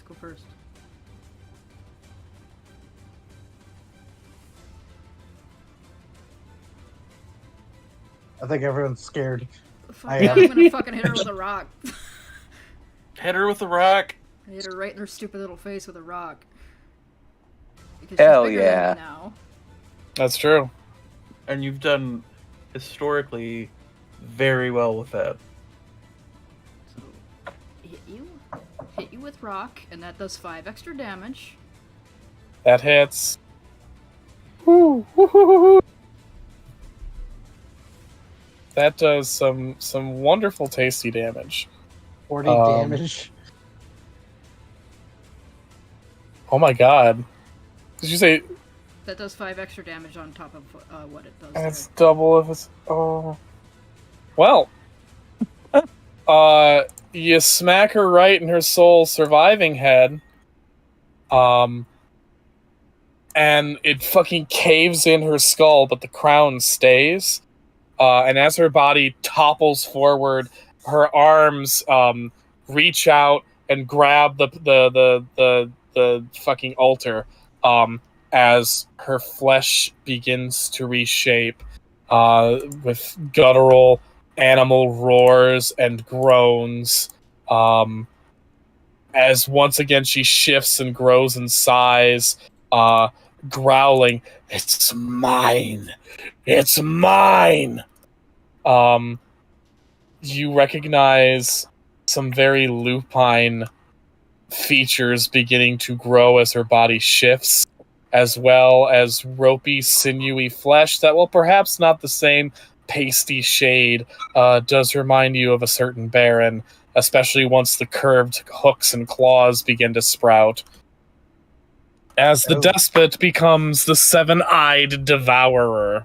Jesus shit. Holy fuck. Boy. Hachi Mama. We're on the final stage. Now would be probably a good time to summon our friends.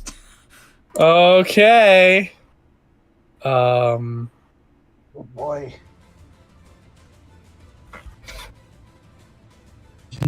Okay. I believe it's her turn, because she just got her fucking head stoved in. And reshaped as a horrifying lupine demonic monstrosity. With So we can- 7 eyes, 2 on stalks, and 5 where the crown is fused with her skull. And yes, you get a Fabula point because she shifted to her final form.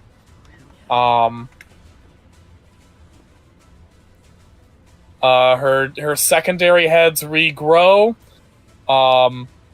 And the right head opens its mouth. Okay, so this is might. I probably could have sat at these in as attack. Oh my Christ, really? Okay. Does 13 hit anybody? Defense? Nope. No. Well, Righthead just whiffed his introductory shot. Good job, buddy. Not even roll 20 like Smalas. Nope. Well, Fuck your dignity, woman. Did that seem like that was physical or fire or? That was gonna be physical. Okay. That was no, I mean, it didn't hit, so I'm not gonna describe too much of it for you. It just fucking like the right head respawns and tries to do its thing, and it just goes. Oh. Mind if I go then? Because I want. This feels like the perfect time to unveil something. Go for it. Yeah, go ahead. Go ahead. As Charles, I really need to take some mana juice later, but summons new Arcanum that we got last time. Arcanum of the Pack. As an uncorrupted version of the Ravening Beast manifests and howls. Kind of, well, uncorrupted, looking more like a Fenris brood. Ooh. So, when we want to do the all-out attack, let me know. wow. For the Okay. dismiss.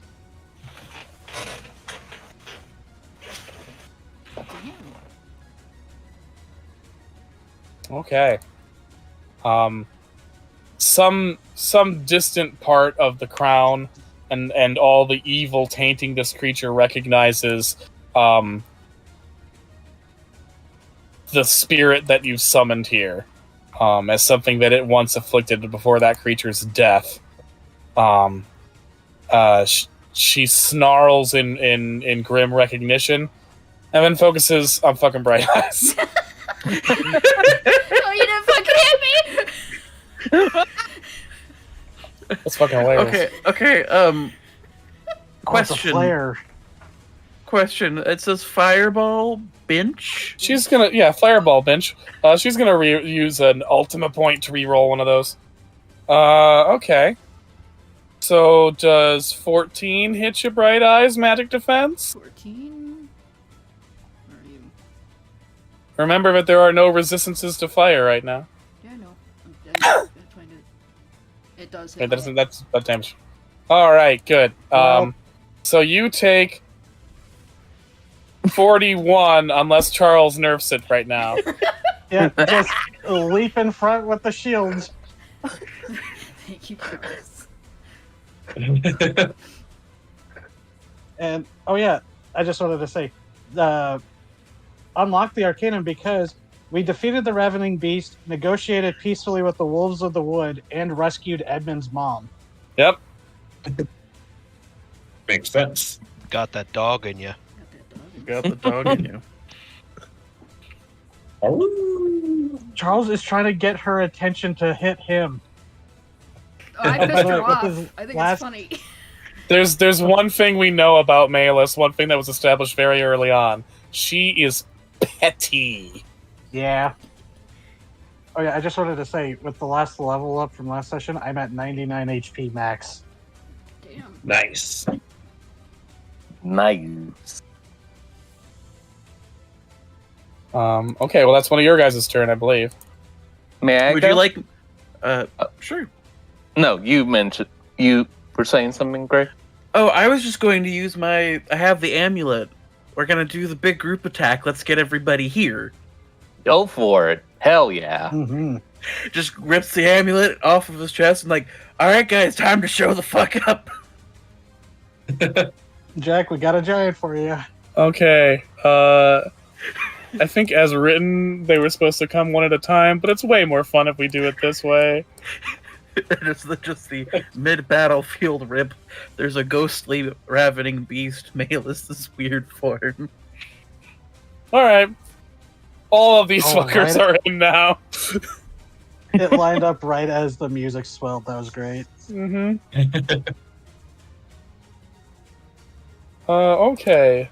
So, let's see how I actually do, like, a double attack. I guess I just...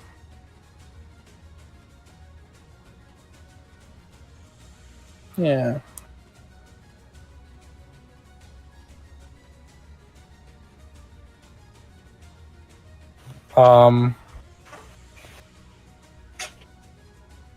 Oh, Leonie, come on.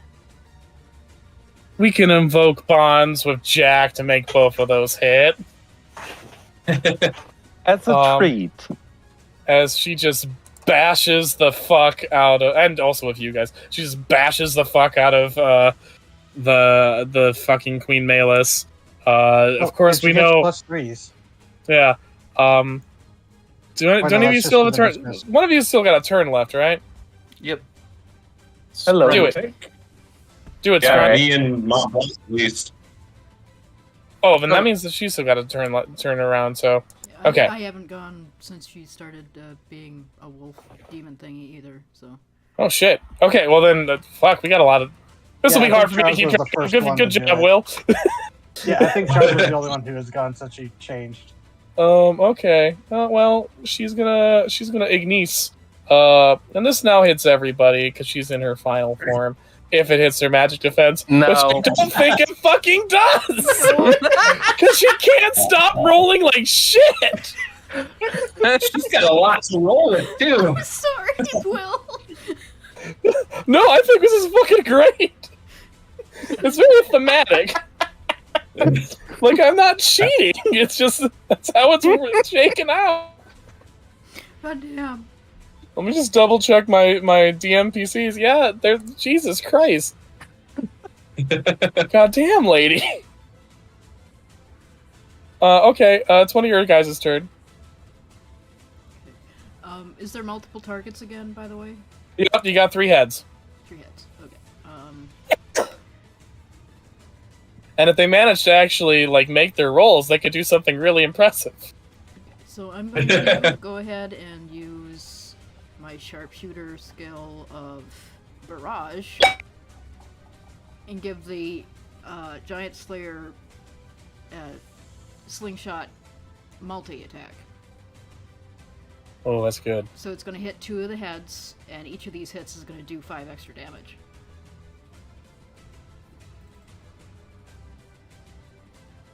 Jeez.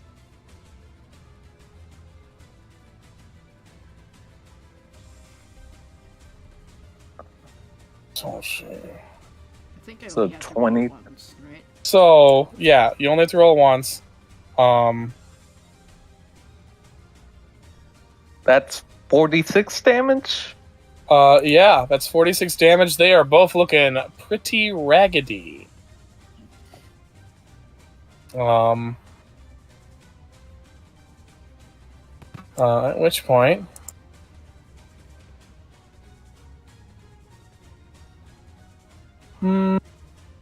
What do we want?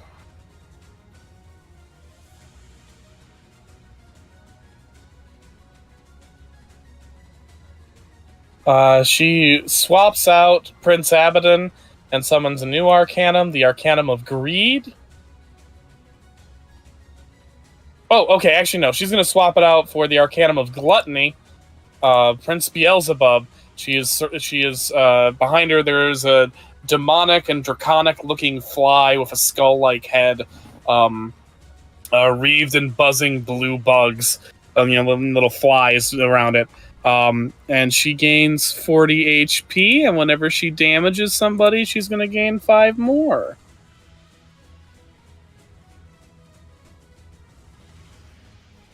Her heads, however, do not gain that HP. So that's nice for you. Okay. May I go next? Yes, you may. Go ahead. I think you're last. Please do, Scrunt. Okay. I haven't So- gone yet. Edmund's got to go. Alright. Since she's summoned a bunch of bugs, Scrunt is going to crush them with a rock. Where is it? Where's that damn? There you are. Bugs Bugs belong under a rock.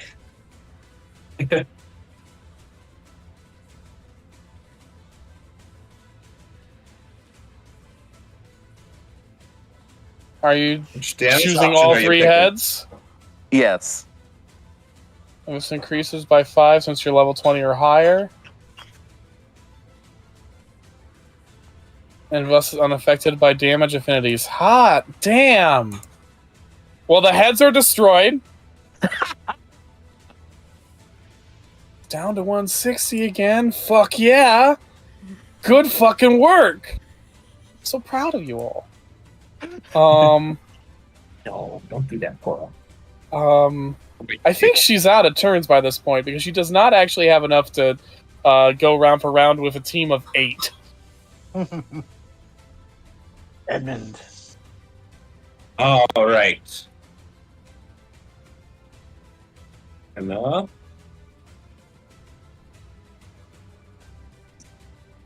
So she dismissed. Oh, she's keeping up Beelzebub. She dismissed the one that was giving her fire resistance, though, right? Yes. So right now she has no special resistances. She just has this HP gain. I'm gonna take a gamble that this is still working and invoke Shadow Strike.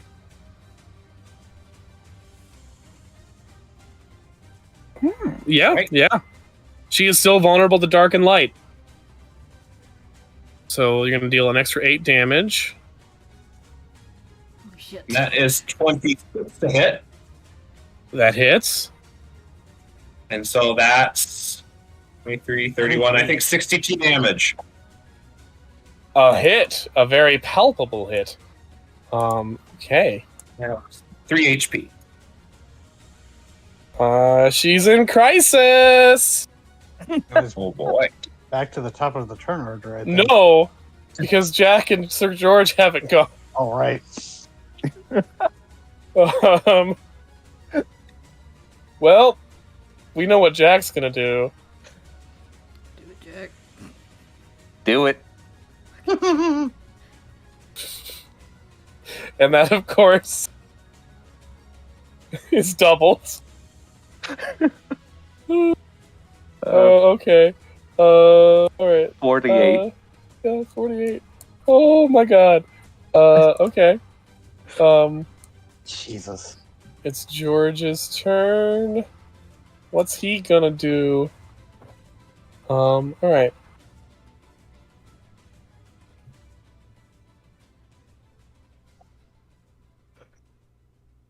Alright.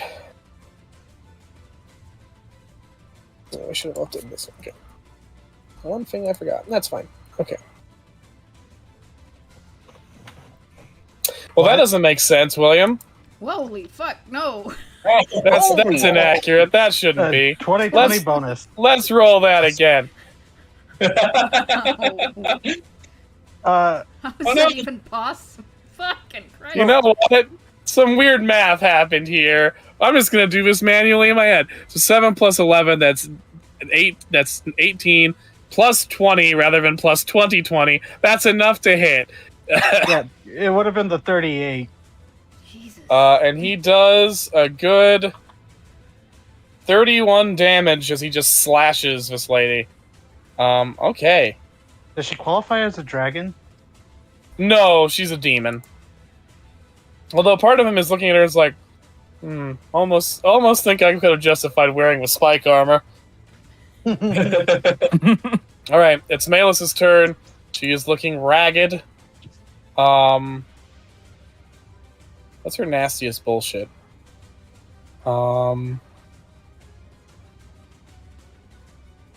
She's petty. That's what we established, William. Okay.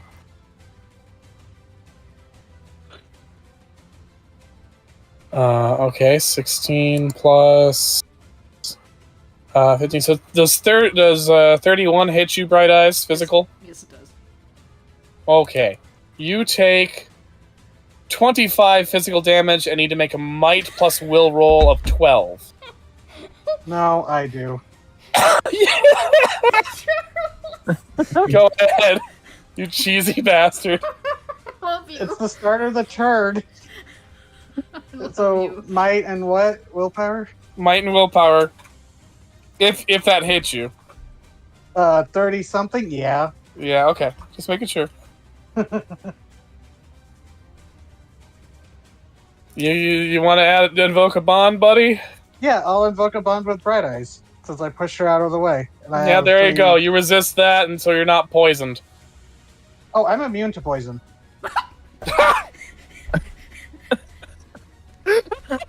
Oh, that's wonderful. Because of the shield. I fucking love this. I'm saying that genuinely. I love that you guys are playing Alex. smart. So, but still 25 damage, right? Yeah. Oh, Okay. Fuck. One of you gets to go. You've got that clown box, by the way. Dude, Oh, the clown box. I should pull out the clown box. You pull out Do the it. clown box. Malus gets another turn. Then we do the big group attack. Sounds good. I'm gonna Okay. pull out the clown box, unless anybody's got an objection. Send in the clowns. Send in the clown. Send in the clown. Okay. The clowns emerge out of the clown box and proceed to pelt this woman with pies like she's an anti-gay protester in the 50s.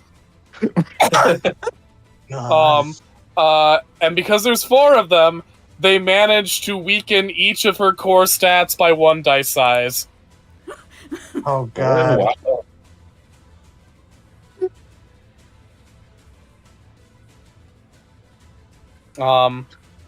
Malus is pretty pissed about this. And now she really is angry at Charles. Sorry,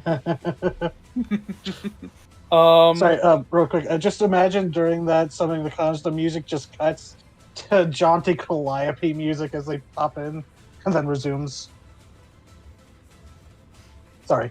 Okay. Good. Yeah, she's gonna do this. She's I'm gonna trying to hit you with a postpone my rock. pain. She's gonna try to hit you with a rock. Throw a rock. I'm sorry, Will. Can I be just be an extra and say he headbutts it instead of using his shield? Yeah, I love it. And he'll say, it's like, we've faced mountains. You're nothing.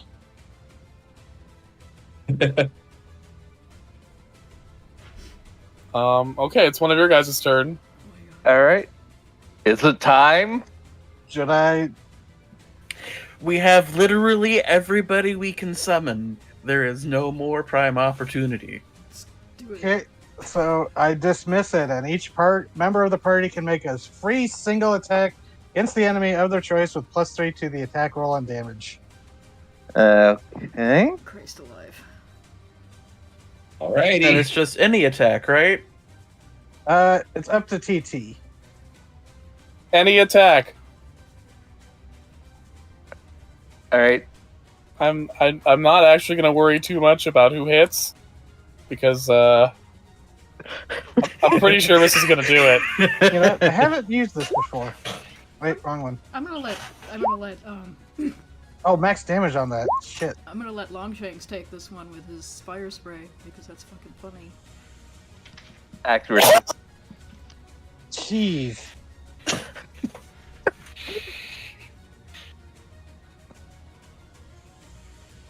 19, 20, 21, 22 instead of 19? Yeah. Mm-hmm. Fucking Persona style, you all swarm her and proceed to batter and blast this horrific demon, this conservative monster, into a fucking paste. And you're not sure who struck the blow that cracked the crown beneath the skin of her lupine face. But when it did, the two eyes on stalks, with demonic jewels for irises, shatter. Her body melts into the ground into a black and stinking ichor, leaving only 5 pristine jewels in her wake.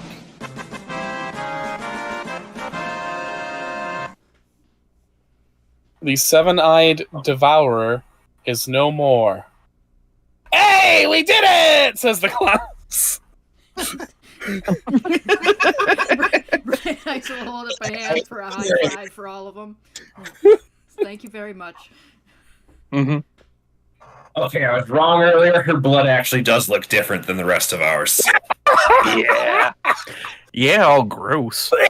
Ugh. Like. Ooh. As the blood seeps away and the altar crumbles in on itself and seems to catch a light, a flame somehow, and disappear into the ether, you have these 5 pristine crown jewels, which, with the crown that you've crafted present, are magnetically drawn to the horns that are left. And you have a new crown of Engelsex. And just in time, too, because you hear outside that while the battle has gone your way, storm winds are rising, a great catastrophe is about to occur because the crown has been on such a wicked head, even for this short amount of time. Someone must be crowned, and it's not going to be one of these 4 fucking clowns. Oh god, that's the joke ending. Like, you know how there's like the Silent Hill joke endings? That Yeah. would be it. You just put it on the mime and no one speaks again. Oh Oh the god, you're kingdom gonna of put on a silence. Frankish clown? You're gonna put an Anglo-Saxon clown, a crown on a Frankish head? Oh god, it'd be the Heresy. kingdom of silence. It's only you- happened like 30 different times before in the past. It's heresy. It's like, I mean, you are asking the Frankish origin guy. So, okay, group huddle. Everyone huddles. Ooh, who's getting the crown? Who doesn't want it? Not me. Pretty much. Well, I George raises his hand in the doesn't want it group. Jack raises his hand in the doesn't want it group. Leonie's looking at them. I was like, I'll fucking take it. I was going to say, especially after this whole thing started, after like Noble Blood and things like that, Leonie and Jack would probably be the best ones. Yeah. honestly, yeah. I mean- Bright Eyes is gonna go. Honestly, Leone, I think you're the best choice here. Mm-hmm. You're more noble When than we any first noble met I've you- ever met. When we first met you, Leone, you were treating everybody in an entire village that was starving beyond all means with all the money you thought you had. I think you would be right for that crown. And we And if know you- you treat. Oh, sorry. If you were to take the throne, I would be happy to serve you. And we know you treat those who serve you well. We met those who worked under your father and took care of you. It's nothing but glowing. Also, you're not afraid to bash some heads in. That's also a good point. That helps. Leonie blushes. After a lifetime of sort of building herself up, getting this much positive reinforcement is unusual. She's like, wow, I was kind of Plus, joking, but If I we mean, yeah, hadn't I'd robbed take your it. Dad, if we hadn't robbed your dad, we would not have gotten the equipment needed to succeed. This is true. Robbing your dad was the linch point in all of this. It really was. Like we're all wearing the armor that we got from the so is dragon. she. So is she. I wasn't able to finish designs to get this right, but I do imagine she's wearing, good old dragon bone plate armor. And Jack looks at her and is like, I'd be willing to stick with you. I don't really want to wear the crown myself, but Consort You check. even got a consort already, so you don't have to worry about political marriages. I mean, Leonie's like, yeah, I do, and she holds him. Oh, okay. Just immediate acceptance. And George says, if I may, imbecile is not going to work with the nobility as a last name. Oh, I don't want that last name. Do you realize how close it sounds to imbecile? Like, Yes. half the times I Yes. introduce myself to people, they think I'm saying my name is Leone Idiot. Yeah, we noticed. I mean, we did see how your dad dressed. Yeah. He would be. Perhaps only the one young who would man's do that. name? My last name is Brown. Oh. Okay. New last name. Let's get some pitches for the new line of the throne. And Jack sort of rustles his own hair and is like, how about Lionheart? Lionheart? Yeah, I was kind of thinking of suggesting that. Things progress. Because, your name means lion, and, you took my heart. Oh. Also, it means brave, so that works too. All right.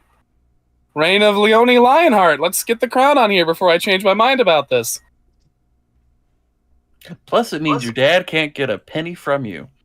I'm gonna banish him. I was going to say that exact thing. Oh, wait. What about that book she had?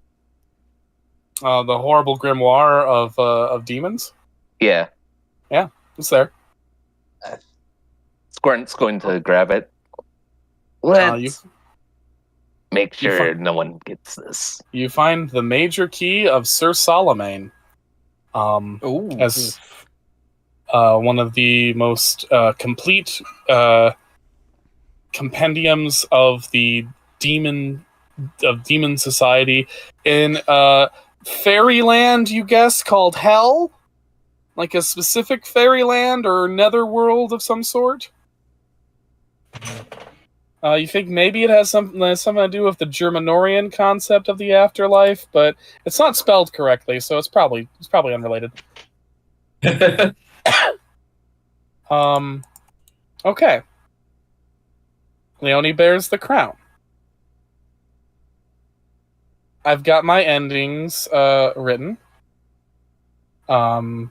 Anything we want to do in the immediate aftermath before I get to the epilogue? Hey, Scran, could you pass me that book real quick? Scran does so. Sure. Awesome. Thanks. Here, have this other one. And passes him the other demon book that we stole from Alis. This one you can keep as a trophy. You can only get up to mild shenanigans with this one. The Goetic Maleficarium. Only mild shenanigans? Okay. Aw. Mild for demon, which is moderate for most mortals, allegedly. I don't know. I have homework I gotta do with this big one later. A demon summoning dragon. Let's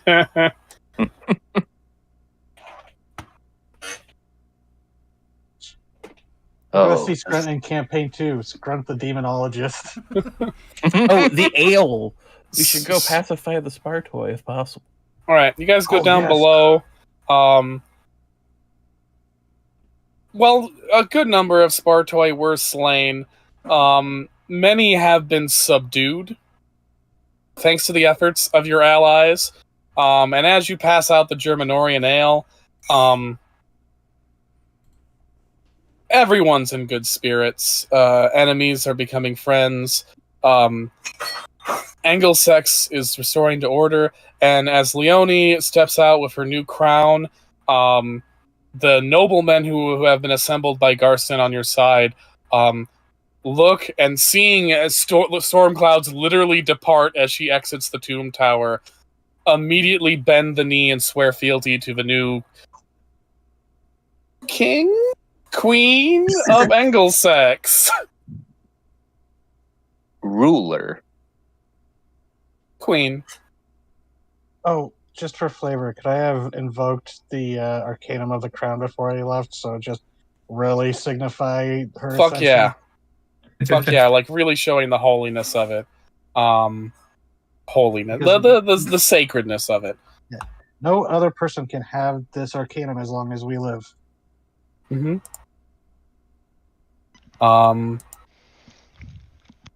Is there any last business in the immediate aftermath of the fight? Do it now. Otherwise, it's time for the epilogue. Charles will just speak to the Spartoi as he's passing out the ale and tell them, truly there is a worthwhile ruler here. She'll need an army.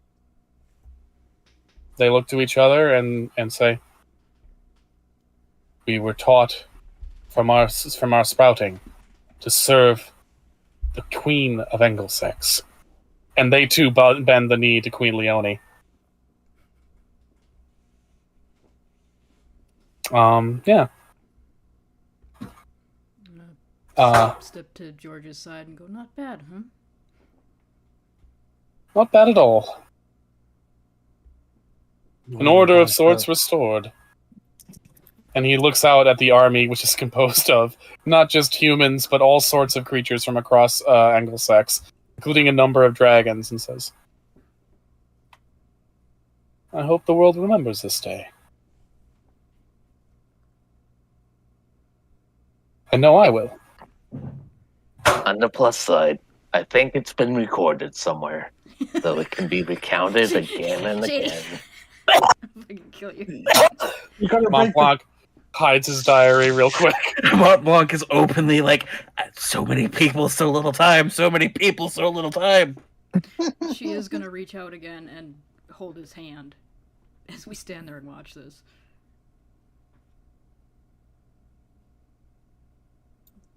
I know that you're not fond of the noble lifestyle, but if you ever need a place to stay, the Garston Estate will welcome you. It's kind of you to offer. I believe the whole world is my home. Isn't that right, Longshanks?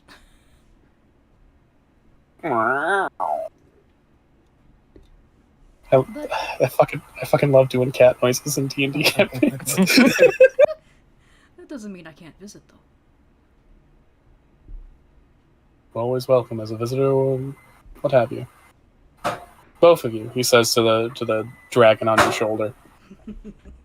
Or like I'd like to headcanon that he was in dragon form and meowed just to be an asshole. Yeah. I feel like pucks actually do have a lot of meow cat vocalizations, just as a natural result of spending so many years of their biological history shape-shifting into cat form. Like, I feel like if you're a species that naturally shape-shifts, you begin to take on traits of your other form as time goes on. Like, the earliest Kelpies probably didn't look quite so equine in their crocodile shape, but they do now.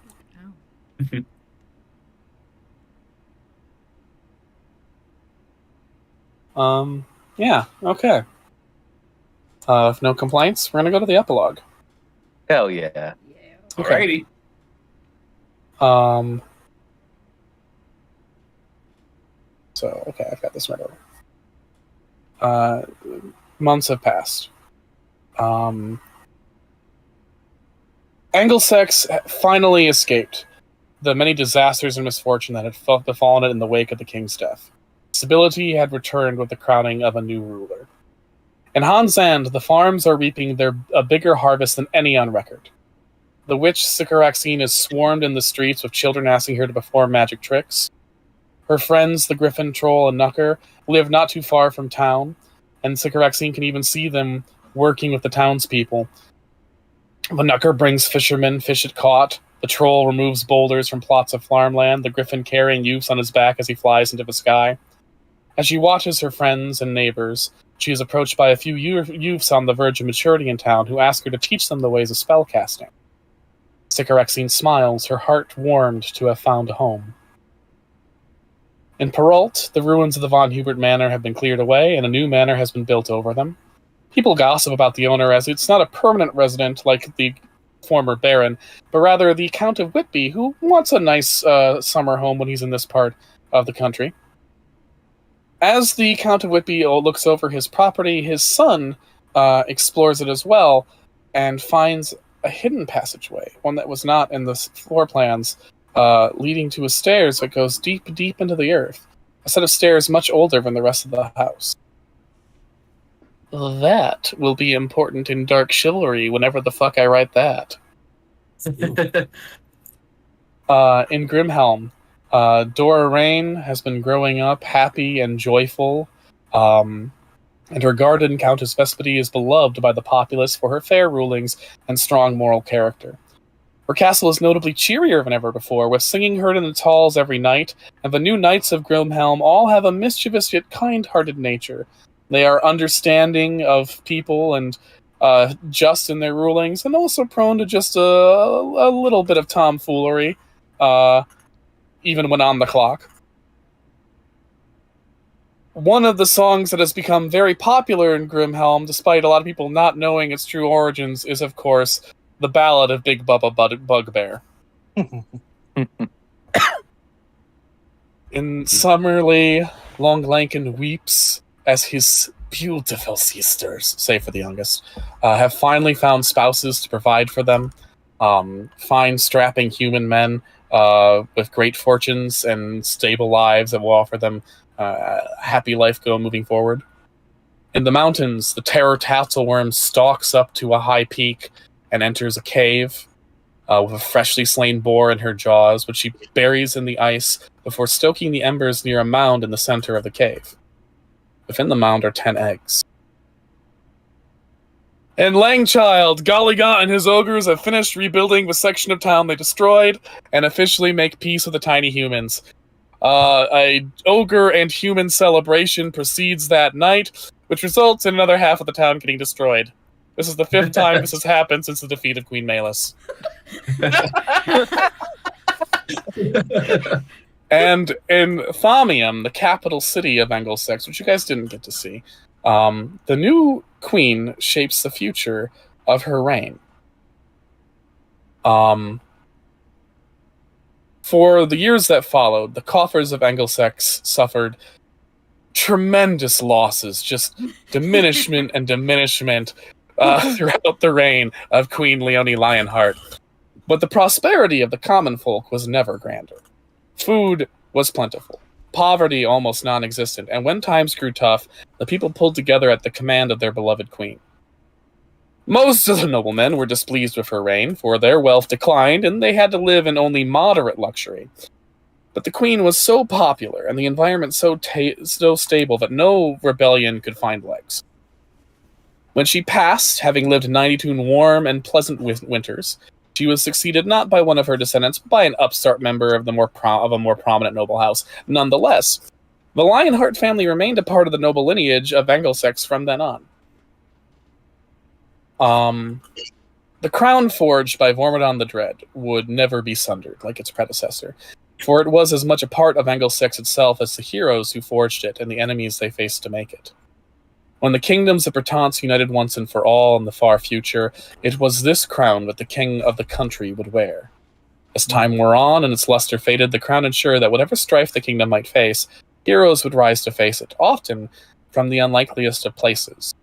Which leaves us, of course, with our 5 heroes. What becomes of our motley band? Who would like to go first?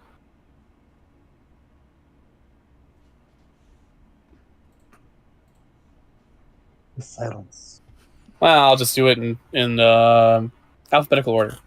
Bright Eyes, at the end of all of this, what is your goal for the future?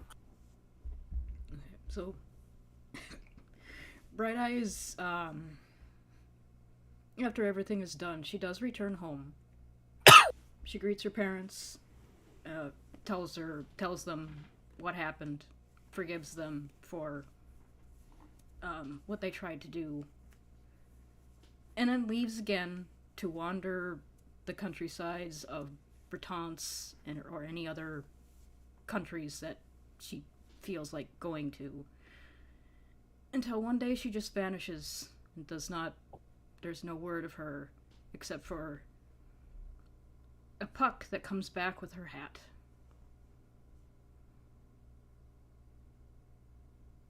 I would say that Bright Eyes sees much of Midgahheim, perhaps even traveling to every country before she is done with her story. And while she never had an adventure quite as full of peril and grand triumphs as this, there are many people, perhaps even countless people, who have tales of a mysterious stranger who wandered into town, was kind and smart and worldly, and helped them find solutions to problems that they never would have thought of. And while they may not have a name to the face beyond just the brightness of her eyes, the effects of her kindness lasted quite a while, even in her passing. Charles, what are your goals looking out into the uncertain future? Charles is kind of a simple ending, I guess. Mm-hmm. This is probably the only significant adventure he goes on. I mean, he'll definitely, if anyone in the group, he tells them before going back home with Cassandra and the others that want to go with them to Aesopton. He offers is like, if you ever need my help, feel free to reach out and I'll try to do what I can, And when he goes home, he does what he originally set out. He spreads the special soil, which the barrel was much fuller when he first got to the Grove between then and finally coming home, because he did, throughout his travels in Britance and, during the travels, he did spread a lot of it, trying to help fight the famine that was going on. Mm-hmm. So I was thinking that he would even invite Bright Eyes if she ever came to Aesopton. He would gladly host her at his farm where he's with his family, which in time probably includes Cassandra. I'm certain that she visited at least a few times. The effect of you spreading your town's soil is immeasurable. Blessed as it was by Hades and Persephone. Pomegranate trees become common in every place you set foot on during your travels to defeat Queen Malus and restore the crown. And even in areas where pomegranates do not grow, the enrichment of your soil makes food prosperous and unique. New species of natural fruits and vegetables begin to sprout that have a unique flavor that becomes very sought after. And the soil is enriched. Indeed, the soil of your town is enriched. New plants, some from seeds you gained in your travels, and some seemingly of their own accord, begin to grow and become cultivated. And Eastupton, while remaining a farm community, becomes more prominent and sees more trade and becomes more connected to the rest of Engelsex. To the point where now, when people from Peralt or Hansand are asked, where is Eastupton, they have an answer. The prosperity that you bring, and just the illustriousness of your deeds, especially when related by Cassandra, who, while rarely communicative in the past, her words were always heeded because of her obvious gift for prophecy.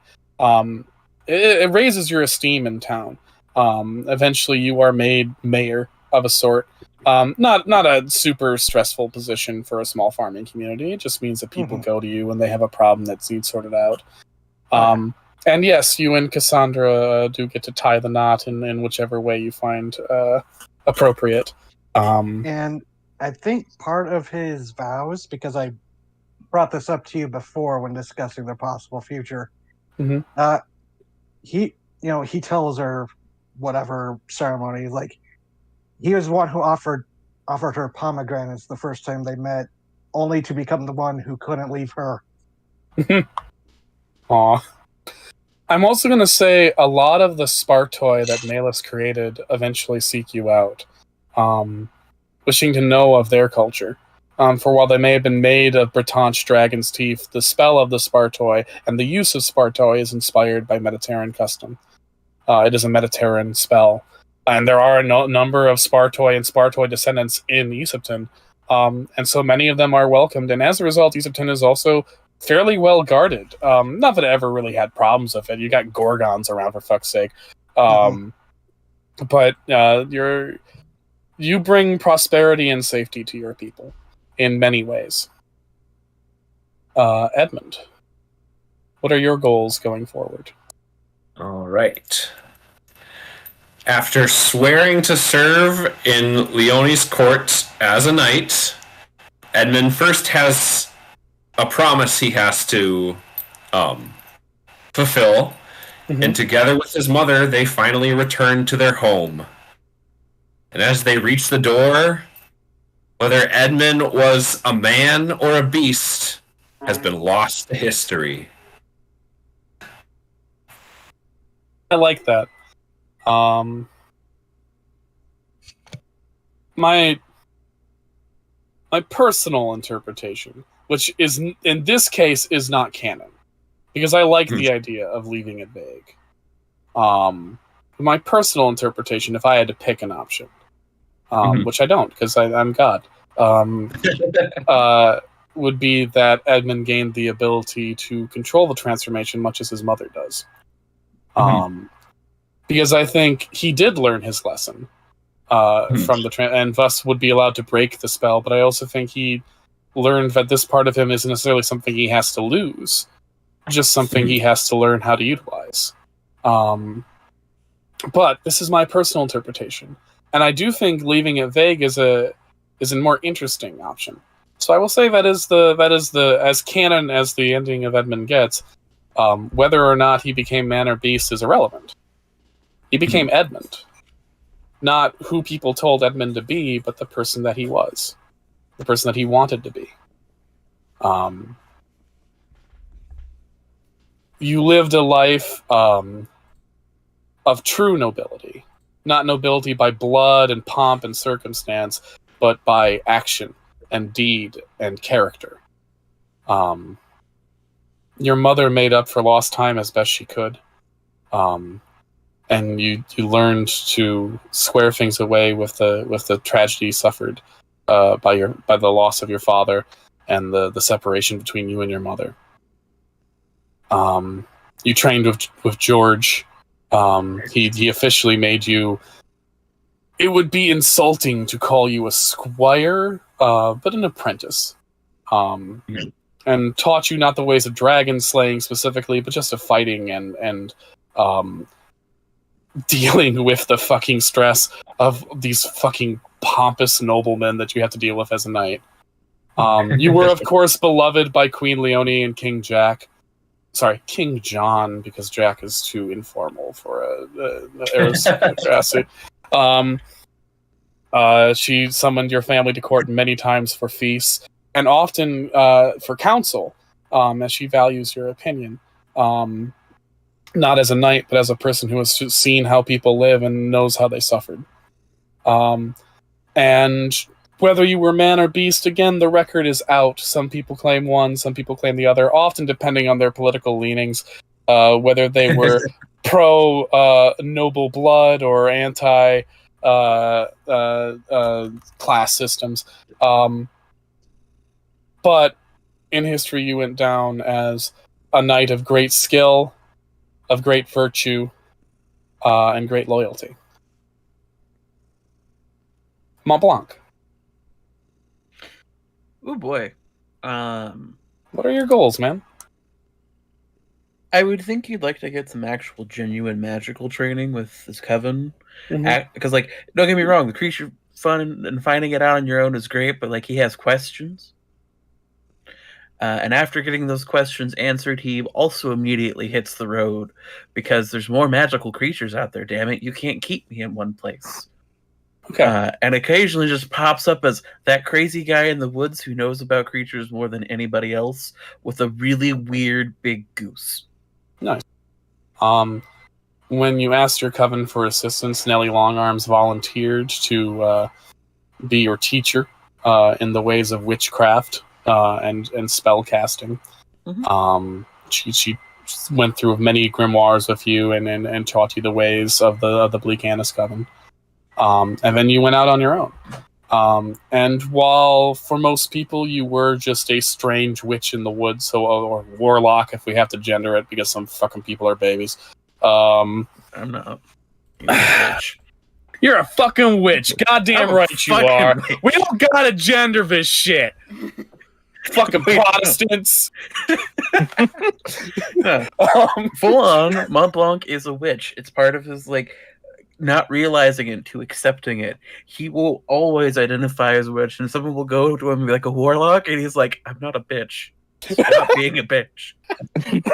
Do you want me to feed you to the giant goose? I will feed you to the giant goose. You eventually it became physically apparent you were a witch, or at the very least a sorcerer or conjurer with this very advanced literate, and a very, very in touch with nature vibe that a lot of wizards don't quite have.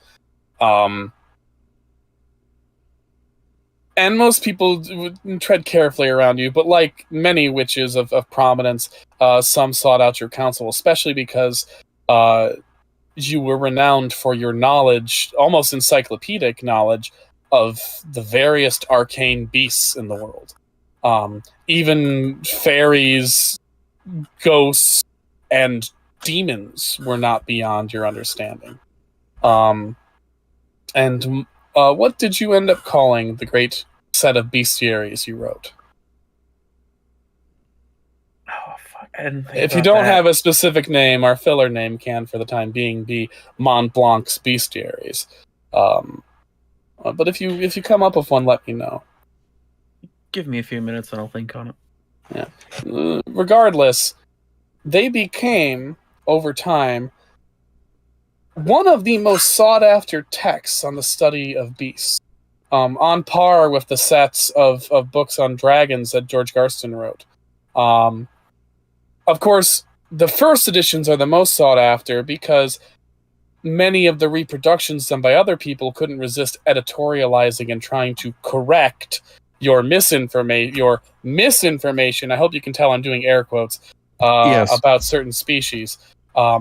And ultimately, the first editions remained rare and exceptionally valuable for their more honest insights into the world of creatures that are not human, and yet are magical. To name it like how all of the great old people named theirs dry, awkward names, it would be The Treatises of Magical Beings and Creatures of Midgard by Montblanc. Cool. Send that to me in a message, please. It is posted in the chat, but I will Nice. send it to you as well. All right. And that leaves us with Scrunt. Okay. So, Scrunt would keep track of all the group, visit from time to time, because he grew attached to them.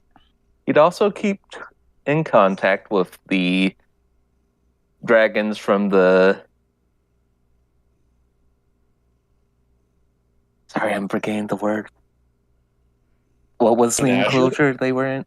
The menagerie. The menagerie. Thank you. He'd keep in touch with the dragons from the menagerie and just, see how things were going in neck of the woods. If he came across, he'd just keep up with the mischief. Mhm. Maybe with purpose, maybe with not. Who knows? Until eventually, over time, seeing everything he needed to was done, he'd go to the Curdled Sea. Yeah, and he would live to have many adventures, perhaps even becoming king in his own right. So that is a story for another time. Also, he crossed paths with that basilisk at least 30 more times in varying situations, sometimes as friends, sometimes as enemies, always antagonistic. Did they ever Yeah. kiss? Did you kiss Scrunt? No, he was too busy trying to woo the hair Tatzelworm for that. Oh, that's who the eggs are from? Headcanon. Okay, if it's canon, it's my headcanon. And here's the thing, because of the fucky way magic works with genetics, it's not impossible. I'm gonna say that Bright Eyes definitely visited her. Like, the nieces and boundaries nephews. between species are not as hardcore, thanks to magic, as they are in reality. I'm sorry to So- interject, but hold on. In Final Fantasy VIII, isn't there like a Tyrannosaurus enemy that can drop meteor? Oh my god. Oh my god. So, The yellow frilled Tatzelworm. None of these characters' stories have truly ended, though perhaps they have gotten quieter. George Garston would live another 2 centuries or so before his final battle with a dragon, and he did change his ways. And as a result of meeting our small band, he tried to be an advocate for better relations between species. He was unfortunately ignored by most. People preferred the legend of George Garston to the reality of the man. But he did his best, trying to work as ambassador and find ways to resolve the conflicts between man and dragon peacefully. Before eventually, at the end of his long life, deciding that he needed to go out with one last fight, and picking up his old enemy Lakoka, challenged her to one last duel from which he did not emerge alive. Jack enjoyed being the king/prince consort to Queen Leone. It did not keep him from weird circumstances and mischief involving ogres. It maybe lowered it a little bit, but there were still some strange circumstances and at least a couple more accidental murders. Forever banned from Langchild. But all in all, he lived a happy life into a ripe old age. The story that we've told here span into folklore and myth pretty quickly. There are ballads told, most highly inaccurate and sensationalized and edited to have a more human-centric viewpoint. But regardless of how well the true story of No Small Feat was known throughout Midgahim, the effects lasted. The crown endured forevermore. And that is where our story ends. Before we go, I would like to say, for those of you listening at home, please look up the song The King is Dead by Aurelio Voltaire. That is AurelioVoltaire. He did the Brain song from Billy and Mandy. The song is called The King is Dead, and I just want you to take a moment and imagine a really kick-ass AMV for this campaign set to this song. I like to think of like an opening cinematic showing like then the first like minute or so of instrumental music. You see various like villain figures, but we don't know they're villains yet, doing stuff before their plot lines like officially start in the campaign, and then it moves on to our various heroes once people start singing, getting on to their quests and all that before just showing the general state of affairs in Englesex. I don't know. I just think it'd be a real fun time for you. I know I've listened to it several times thinking of this campaign and been like, yeah, fuck yeah. So do that, please. And thank you for watching. We'll have a new Midgahim campaign for you in a couple weeks or so. Good night. Good night, everybody. Good night. Good night. Oh, one more thing. Oh. Hmm. Campaign over!